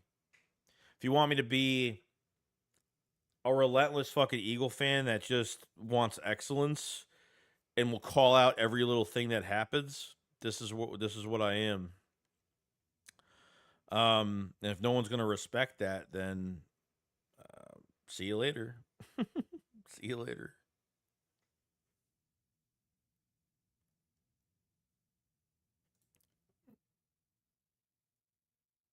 It's a Philly thing. Roy Smear says, "Hey guys, just got back from my groomsmen party. I get married tomorrow. I'm a little drunk." Hey, Roy Smear, have a good dude. That's congratulations, man. Congratulations, bro. Joe saying, the NFL has become more collegiate. It's getting a lot worse. It's getting worse. Rel said, all I'm going to say is Mahomes and Hurts have literally the same stats as Mahomes, but you don't hear Chiefs fans complain. Yeah, because he's the poster boy of the NFL, dude. Like it's because they know, like, that defense for fucking KC this year has been so much better.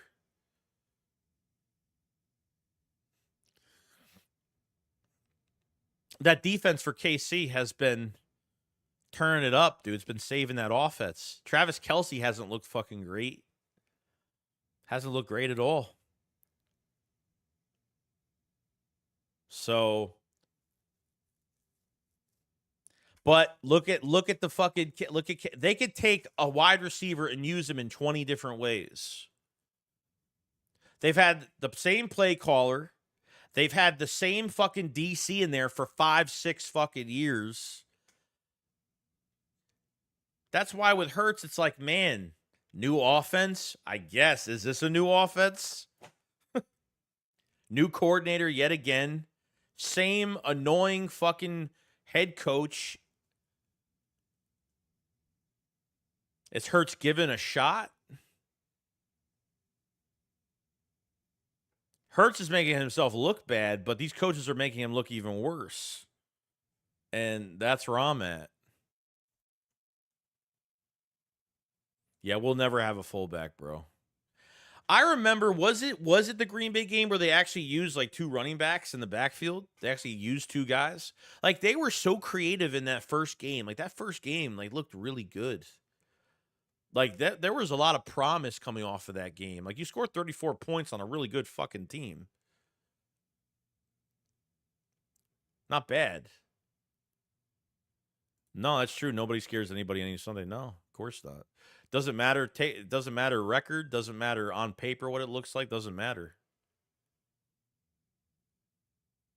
So that's where we're at, boys. That's where we're at.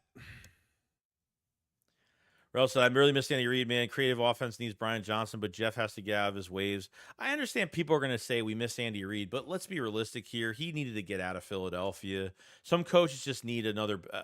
Some coaches just need to go to another. Just need a different background, a different environment. His time was up in Philadelphia. His time was up. The choke seasons, bad play call. I mean, it withered down, bro. It's easier to say that now. Yes. He needed a new scenario, 100%. Coaches need that. Coaches definitely need that. That's definitely true. New situations, you know.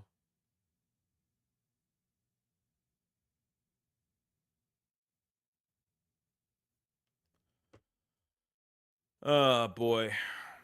But they making money. It's all that matters. As long as those players make money, some players don't give a shit about nothing else. Leo said, people hate Dan Steele because he keeps it real like Joey and fans cry about it. I don't know why. I thought we were together than that. Come on, guys. You have to hold the entire team accountable. Yeah, I mean, look, like, I get off my rocker about things. Sometimes he does a little bit. You know. But, you know, that's what he does. Jacob Media's big success is Seth Joyder, Dan Sileo, and probably one other guy. I keep forgetting his name. Those are really the big timers that get a lot of attention, you know.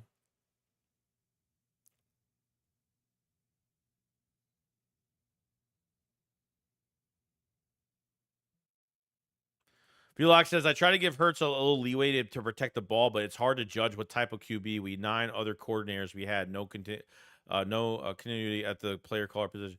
No, I mean, look, it's not going to change if coordinators change every year, and the problem is still Nick Sirianni that's still having control of this offense. Your quarterback is still going to struggle with this head coach being involved, and they're not changing a damn thing. So I guess Jeffrey Lurie and Howie and these analytics are, I guess they're still supportive of it. Hurts and Dougie P could be magic. What do you think? Yeah.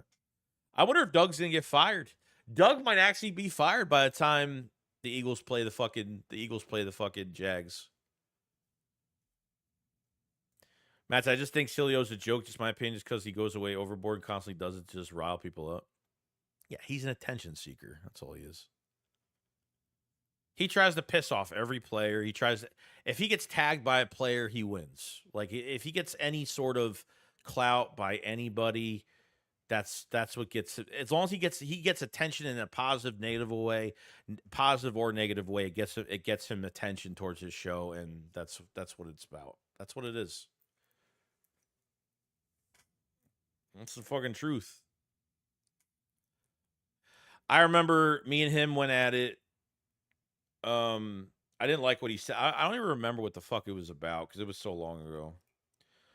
I had a video. He replied. Obviously, he's the most easily triggered fucking guy.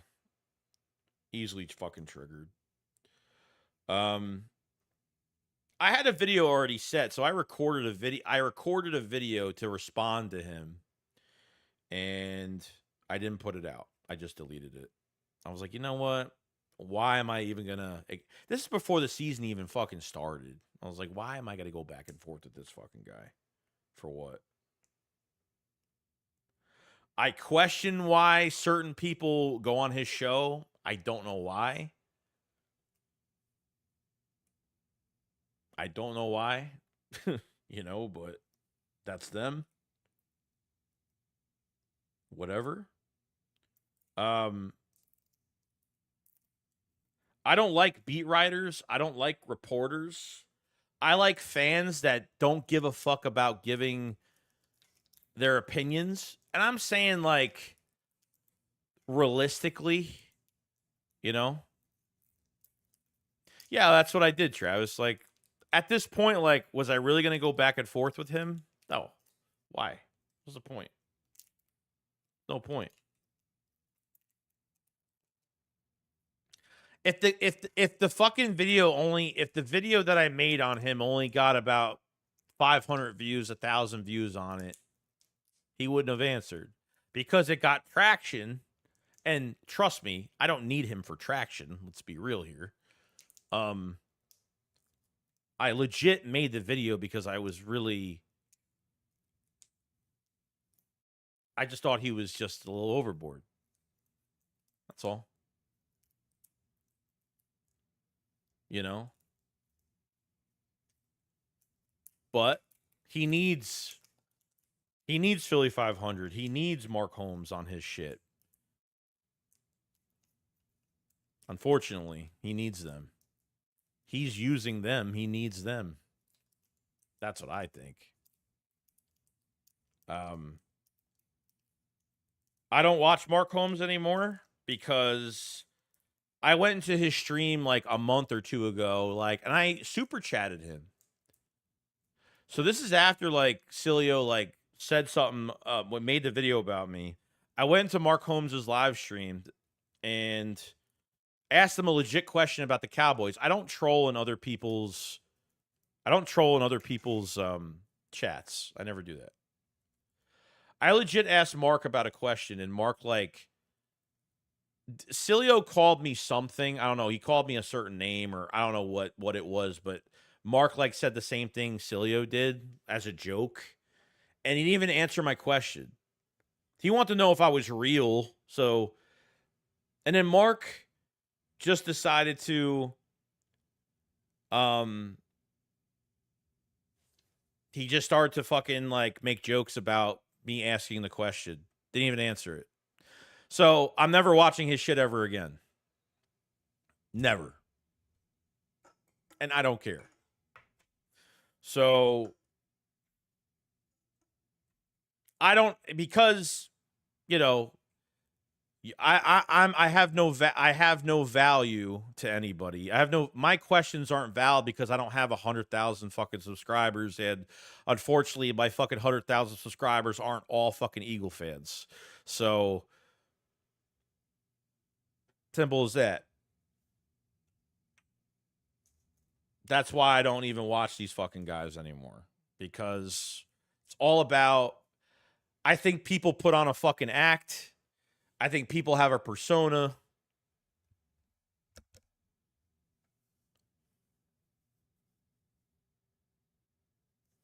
So that's what it is.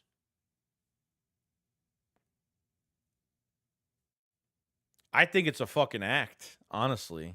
I don't think it's fucking real at all. But that's just me.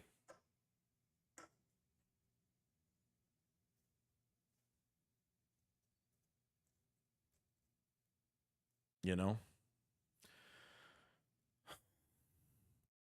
Javis says he has the number. Let's see. Bill says Doug is a good guy, but not a good coach. He won't last this year with Jacksonville. He has #1 QB, and they are horrible underachievers, sort of like us. Yeah. Well, he loves his quarterback. It is what it is.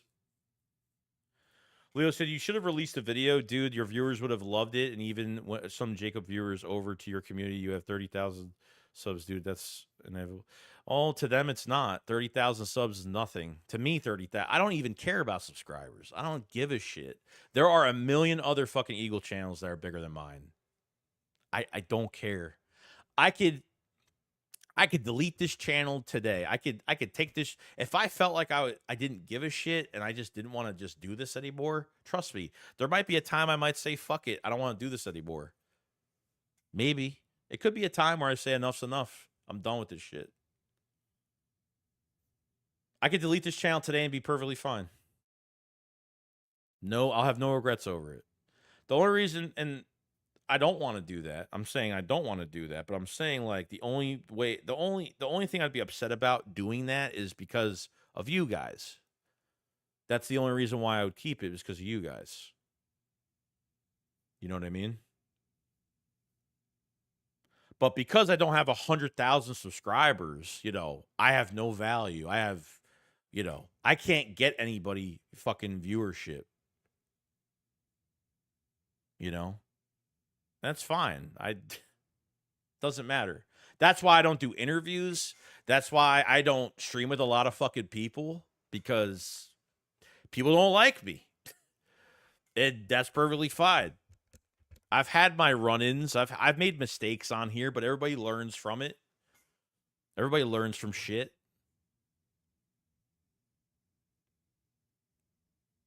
The stuff gets clicks, unfortunately. Yeah, look, if people want to act like assholes and they want to, you know, that's what they want to do to fucking get attention, I'm not for that shit. If I yell and scream and get pissed or have a hissy fit, it's because it's real in time. It's not because I'm doing it because, all right, this is how I have to act during this fucking, you know, it's, you know what I mean? I want to be known as a fucking realist, not some like fucking, I have to scream on every video and I have to make 7-8 videos a day on another fucking team or, you know, shit like that.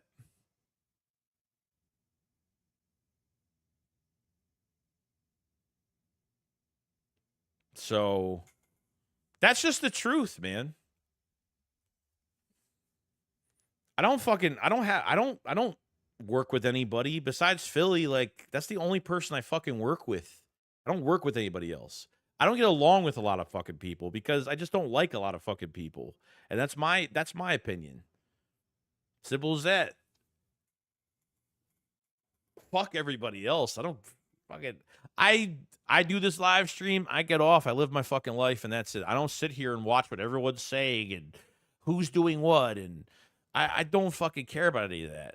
Nobody has the balls to say anything to me. Nobody has the balls. Nothing. And that's the truth. So I've tried helping people in the past. I've done it. And those same people are the arrogant fucking assholes they became today because they have some subscribers. It's the most dumbest shit. People forget where they fucking come from. Honestly, it's really fucking sad. Chris says, but Jacob will all about that star power doesn't even have 50K. That doesn't matter to me though, you know. Dre says, keeping a podcast going is very demanding. I tried it, and I can't do it when I'm working. Much respect. Number one, you want to work with somebody that you're not, you know, it's not like a whole business aspect of it, but it's like you want to have fun with somebody. You want to have fun with the person you're working with.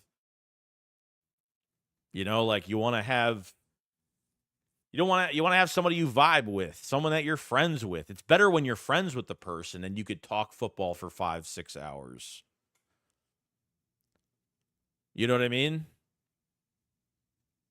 There's content creators that I love. Honestly, I like more content creators that are outside of the fucking Eagles, to be honest with you. Like Bad Dog is probably one of my favorites. If it covers the Giants, everyone knows who Bad Dog is. He's one of my favorite. I watch his streams all the time. I always chime in, you know. Respect the guy 100%, tremendously. You know.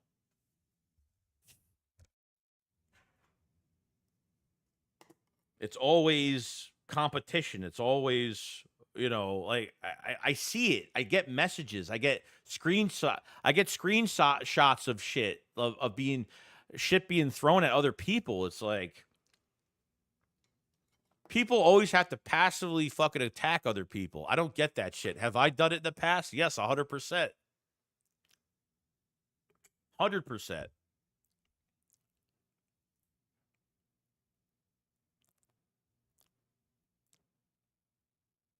No, you're good, bro. No, you're fine. I'm just letting you guys know where I'm coming from. That's all. Like people ask me, why don't you interview people? Why don't you work with other content creators? Why don't you? The truth is, I just don't want to because I just don't care. Simple as that. I will never go on Jacob Media ever. They would never ask me anyway because I have no value to them. What value do I bring? Nothing. They were in the chat before. I don't know who controls the media for Jacob Media. I have no idea who controls it, but somebody was in the chat saying, we feel your pain. You know, they came in, say something. They come in sometimes in the chats and they say something. You know?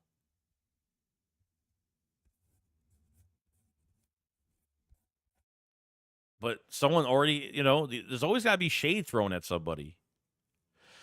You know what I mean? Like, here's an example. I'm only going to talk about this once. Like, here's an example. Like, me and Brunson were not good at all, like, a while back. I said some stupid shit. He said some stupid shit. We both fucking, you know, I apologized to him, and we both streamed together. We buried the hatchet. I always comment on his shit when he's on X and stuff like that. Like, I have much respect for him. I have no issue with him whatsoever. Everything's good with him on that front. So he's great. Great content creator. I've always respected his content.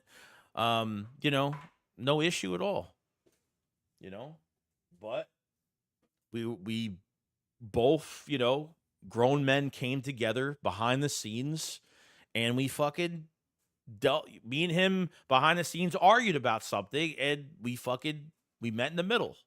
That was it. Done. You know what I mean? That's all it takes. You know what I mean? So just because I don't work with certain people doesn't mean it doesn't mean that like I don't like them. It's just that I just like doing shit on my own. Doesn't mean I don't, you know, just because I don't work with this kind of, you know, there might be, you know, some things I don't do just because for certain reasons, but most of the time it's just because I like doing my own thing. Most of the time. That's it. Jacob Media is the one that got one of my videos taken down. You know, I got a fucking copyright strike from Jacob Media because I used to react. Maybe some of you don't know. I used to react to the radio broadcasts. Like I used to wake up at 6 in the morning. I used to do like radio live streams. I would cut out the music and we'd all listen to the radio together on what's being reported and the interviews and shit like that. We'd do that for a couple hours and I got striked for it. So I got pissed off over Jacob Media got my channel fucking striked, and I was pissed off. I was really fucking mad over that.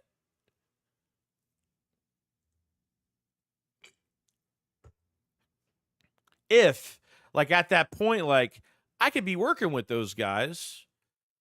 Even I don't want to, but I could be working with those guys instead of like, hey, like I'm fucking like I have them on the radio, and I'm saying, you know, I'm like fuck. Like I you know, WIP. Yeah. And I got striked for it. And after that, I was like, yo, fuck them. I was done. I was finished. You know? But realistically, like I'm not the content creator that's gonna like keep everything in secret. Like you know, there's some things I don't want to talk about, but at the end of the day, like I'm gonna be like, hey, if you want to know where I'm coming from, this is where I'm at. Like I'm the most realist fucking dude that's gonna tell you where it's at. Trust me. I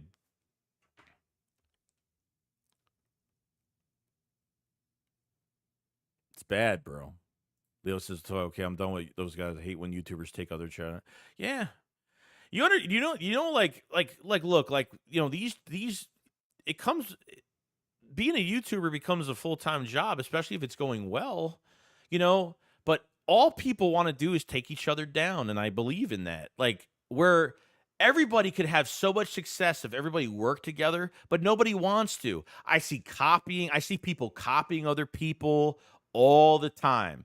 I don't think it's a fucking secret that there are people that copy each other nonstop when it comes to how videos are made, or it's thumbnails, or it's the most. I don't even know. It's the weirdest shit because I can't even tell from one video to the next who I'm fucking watching. I'll watch other content creators sometimes, and I'll see like I feel like it's someone else's video and it's not, and I'm like, that's kind of weird. Um, so people do some weird shit. I don't get why, but it's what it is.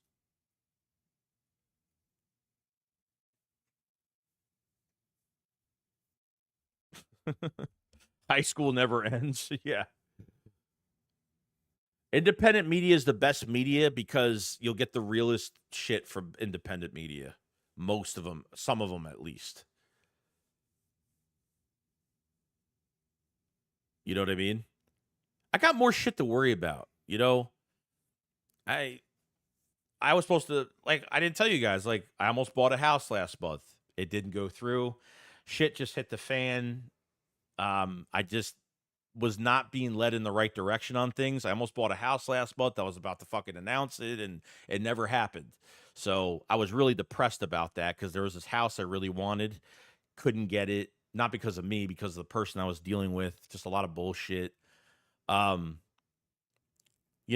I'm doing other things. Like I got no time for YouTube fucking drama. Like, and the only reason why I find out about this shit is because people will screenshot crap and send it to me all the time. Look what this person said. Look, or people will send me clips of something and there's some shit, guys.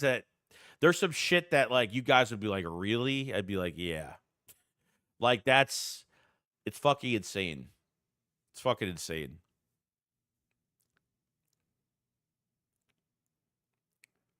Matt said, "Yeah, I hate to see others succeed. Try to attack them because it was which sad and pathetic." Yeah. Charles says a lot about Philly 500 for you, Rock. Oh yeah, dude, I would trust that guy with my biggest secret of my life if I had one. Yeah, 100%. That guy I could text at 3 a.m. because I know it's like 1:12 at night for him, and yeah, that guy. I don't work with people if I don't trust them. Trust me, I don't. That guy I trust with my life. I take a bullet for that guy. Any day of the week. Doesn't matter. I'm in New York, Ed. I'm in New York. I've been in New York my whole life. Never lived in Philadelphia. Never lived in Philadelphia ever. Oh, I didn't. Sorry, Leo.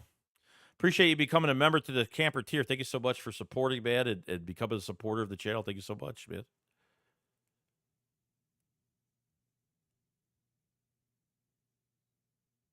Appreciate it so much.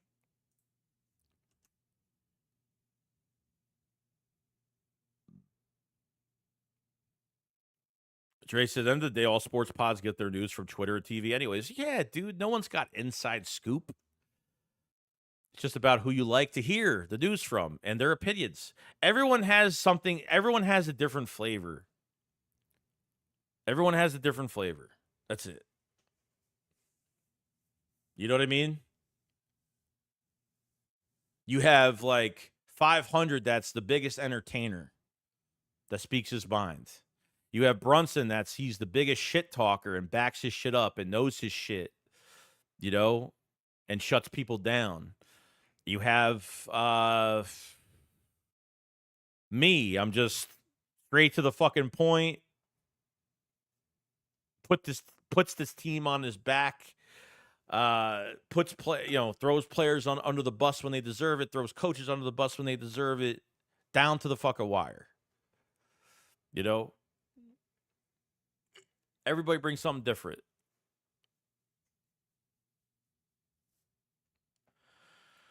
Johnny says, Joey, what's the most underrated horror movie that you ever seen? Probably Friday the 13th, 2009. I think it's very underrated. Yeah.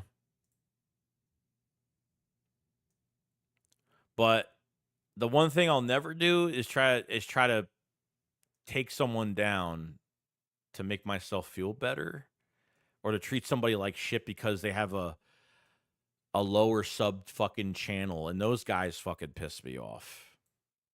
Totally. That's the one thing I can't stand.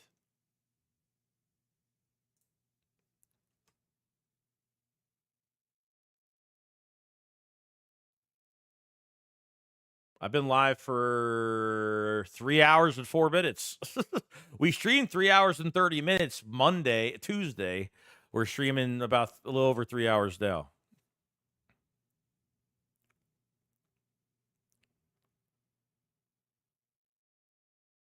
No, it was bad at the time. Yeah, it definitely was. I think everybody appreciates it a lot more. But yeah, I mean, that's life, dude. That's life, bro. Everybody, this is why the only reason why I have X is because of football dudes. I don't have X for any other reason. Like, you know what I mean? I see bullshit every day. People will be on there that's why I don't even tweet that much. I tweet horror stuff. I tweet other stuff. I don't sit there all day unless it's like free agency or the draft. You know, I'll sit all day for free agency. I'll be on social media all fucking day. Do I check it on occasion during the day? From like 7 to 10 at night, I don't check anything. I leave everything the way it is.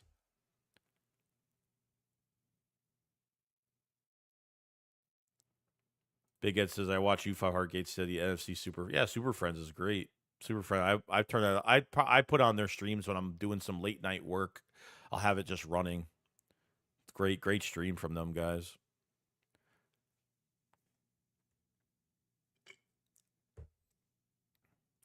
Gate City's great. If you want like play-by-play formations, all that shit, Gate City is great. Gate City is great. You know? See, everybody brings something different. Do I bring up tape sometimes? Sure. Sometimes when we lose or win a game, I'll say, hey, we'll talk about these two players. Say, look at all the plays. Look what they did. You know, I started doing that a little bit, which I don't mind. You know, like it's something different for me to do, but I don't care. Like, it's great to do that. Trace says, one of the best things that Joey's hub isn't all eagled out, and this ID isn't eagle something. You still just you. Yeah, you know, my girlfriend said something about that. She said, well, you don't have any eagle stuff in your background. It's like, I don't need to do that. People know who I am. You know, like not in a bragging way, but just saying, like, you know, like I got a Halloween fucking hoodie on my fucking computer chair. I got Art the Clown sitting in the fucking background. I'm changing this whole setup, by the way. This computer is being moved to the other side, and this whole room is going to be re-fucking done. But no, like, I don't have to have Eagle shit all over the place. No, I don't think I have to do that. Like, if people are liking me because I have to show that I'm an Eagles fan, then fucking goodbye. See you later. You know? Yeah, I'm gaming, yeah. Yeah. Go to my description of this live stream. If you go to other channels, there's my channel where I game on most of the time. And my Discord is down there too for this channel. If you guys haven't went to my Discord, let me actually bring that up for you guys. Because I feel like some guys need some guys don't know I have the hold on. Shit. I got it. Hold on, I got it. All right, I'm going to show you guys.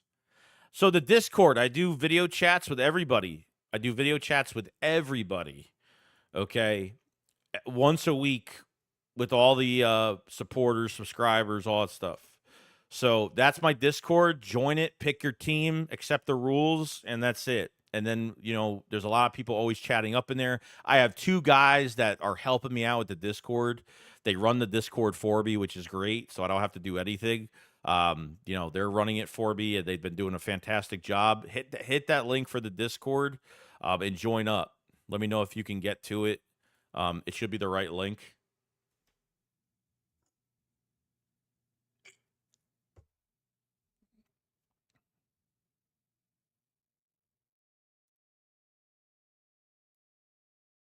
Definitely hit that Discord, no doubt.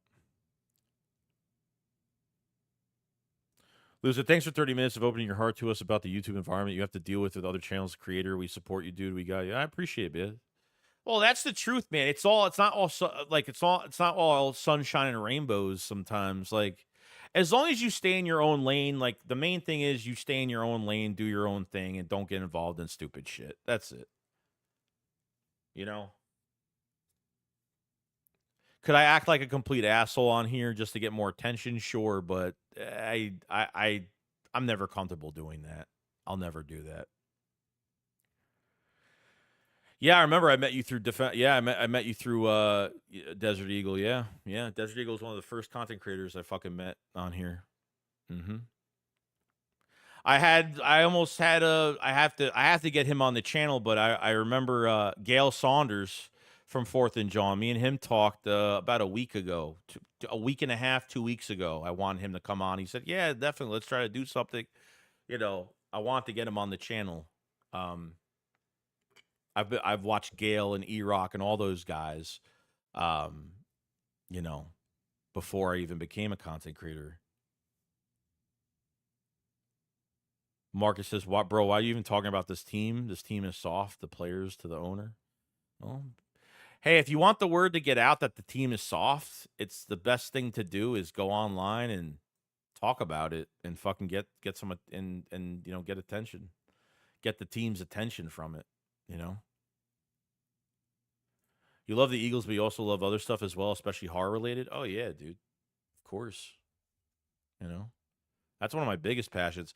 I was running this horror channel for a while. I had over 1,000, almost 2,000 subs on that channel, but it's hard running 2 channels full time. I couldn't do it.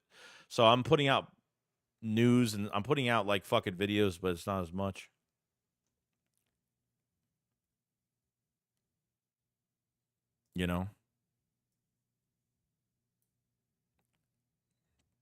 But yeah, I appreciate the questions, and trust me, I can open up once in a while. I have no issue with it. Sometimes you have to, sometimes you want to get on the other side of, you know. I don't want to seem like I'm all business, and it's really not. It's just talking, and like this shit, like fucking, it's great, I don't ask for nothing. Hey, if you want to hit the like button, great. Helps out tremendously. If you don't, you don't. Like, as long as I can talk to you guys, who fucking cares what you guys do? You guys are watching. We're all having a good time. Hopefully we're somewhat having a good time. I know we're not talking about the most positive fucking shit that's going on, but hey, or at least we're doing something, but we're here. You know what I mean?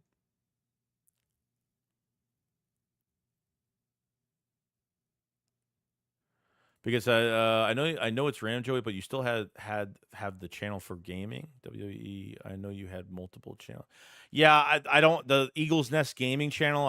That channel is done for. Look at my description. It says other channels. My main channel I do gaming on is on there mostly, and I have a fucking I have a Twitch as well. It's the Twitch is down there as well. So I have not, no. I don't think I'll really be into that, to be honest. Mark said, I know I'm joking, bro, but much respect to you, though. You and Dan Stilio, best Eagles content creators out there. I'll take it. I'll take it. Wishmaster? I have not watched them, actually. Hit the like and some love. I appreciate it so much, Big Ed. Yeah, Eagles Nest is gone. Yeah, that shit's so old. I mean, I go back on it and watch some stuff. Yeah, I'll be on in like a few minutes probably because we're probably gonna end this really soon. We got 232 in the chat. If you guys haven't subscribe, like the stream if you guys have it. Yeah, I mean, other than that, guys, I mean, other than going off topic, we've been, I mean, you know, that's really all to say, man. We're gonna stream. We're gonna have the Philly Shakedown tomorrow night. We're gonna have Sunday. We're gonna stream the Washington game. I want to put something out there on Sunday. So if I'm gonna pick a game, I'm not doing a primetime game with the Cowboys. I'm just gonna do an early game. I want to watch Washington a little bit more, because they have been playing recently well. So we'll do some what's it called on we'll do what's it called? We'll do the Washington game on Sunday. We'll stream that. And then we'll be on game week when Monday hits. So we'll be ready to go. I know, Matt. I've been trying. We're in that chat on the DMs. I've been trying to get everybody together, but we'll see. They've been asking me, but I got you, Robert. Appreciate you joining, man. But yeah, you guys enjoy the rest of your night. I want to take up your whole fucking morning, your whole early, late night. So we'll be back tomorrow with the shakedown. We'll have. I'm trying to get a video out by the morning, but I have to do something, so we'll see when I come out with a video tomorrow. And yeah, we'll be doing our thing. All right. You guys enjoy the rest of your day. Appreciate all the memberships. Appreciate all the super chats. I do not take it for granted. It's been I appreciate all the support very much. And that's pretty much it. All right. You guys enjoy. Hit the like, subscribe, do your thing. And I'll see you guys on the next one. Yeah, you guys enjoy. Shakes going up, follow, slide. Peace out, guys. Peace.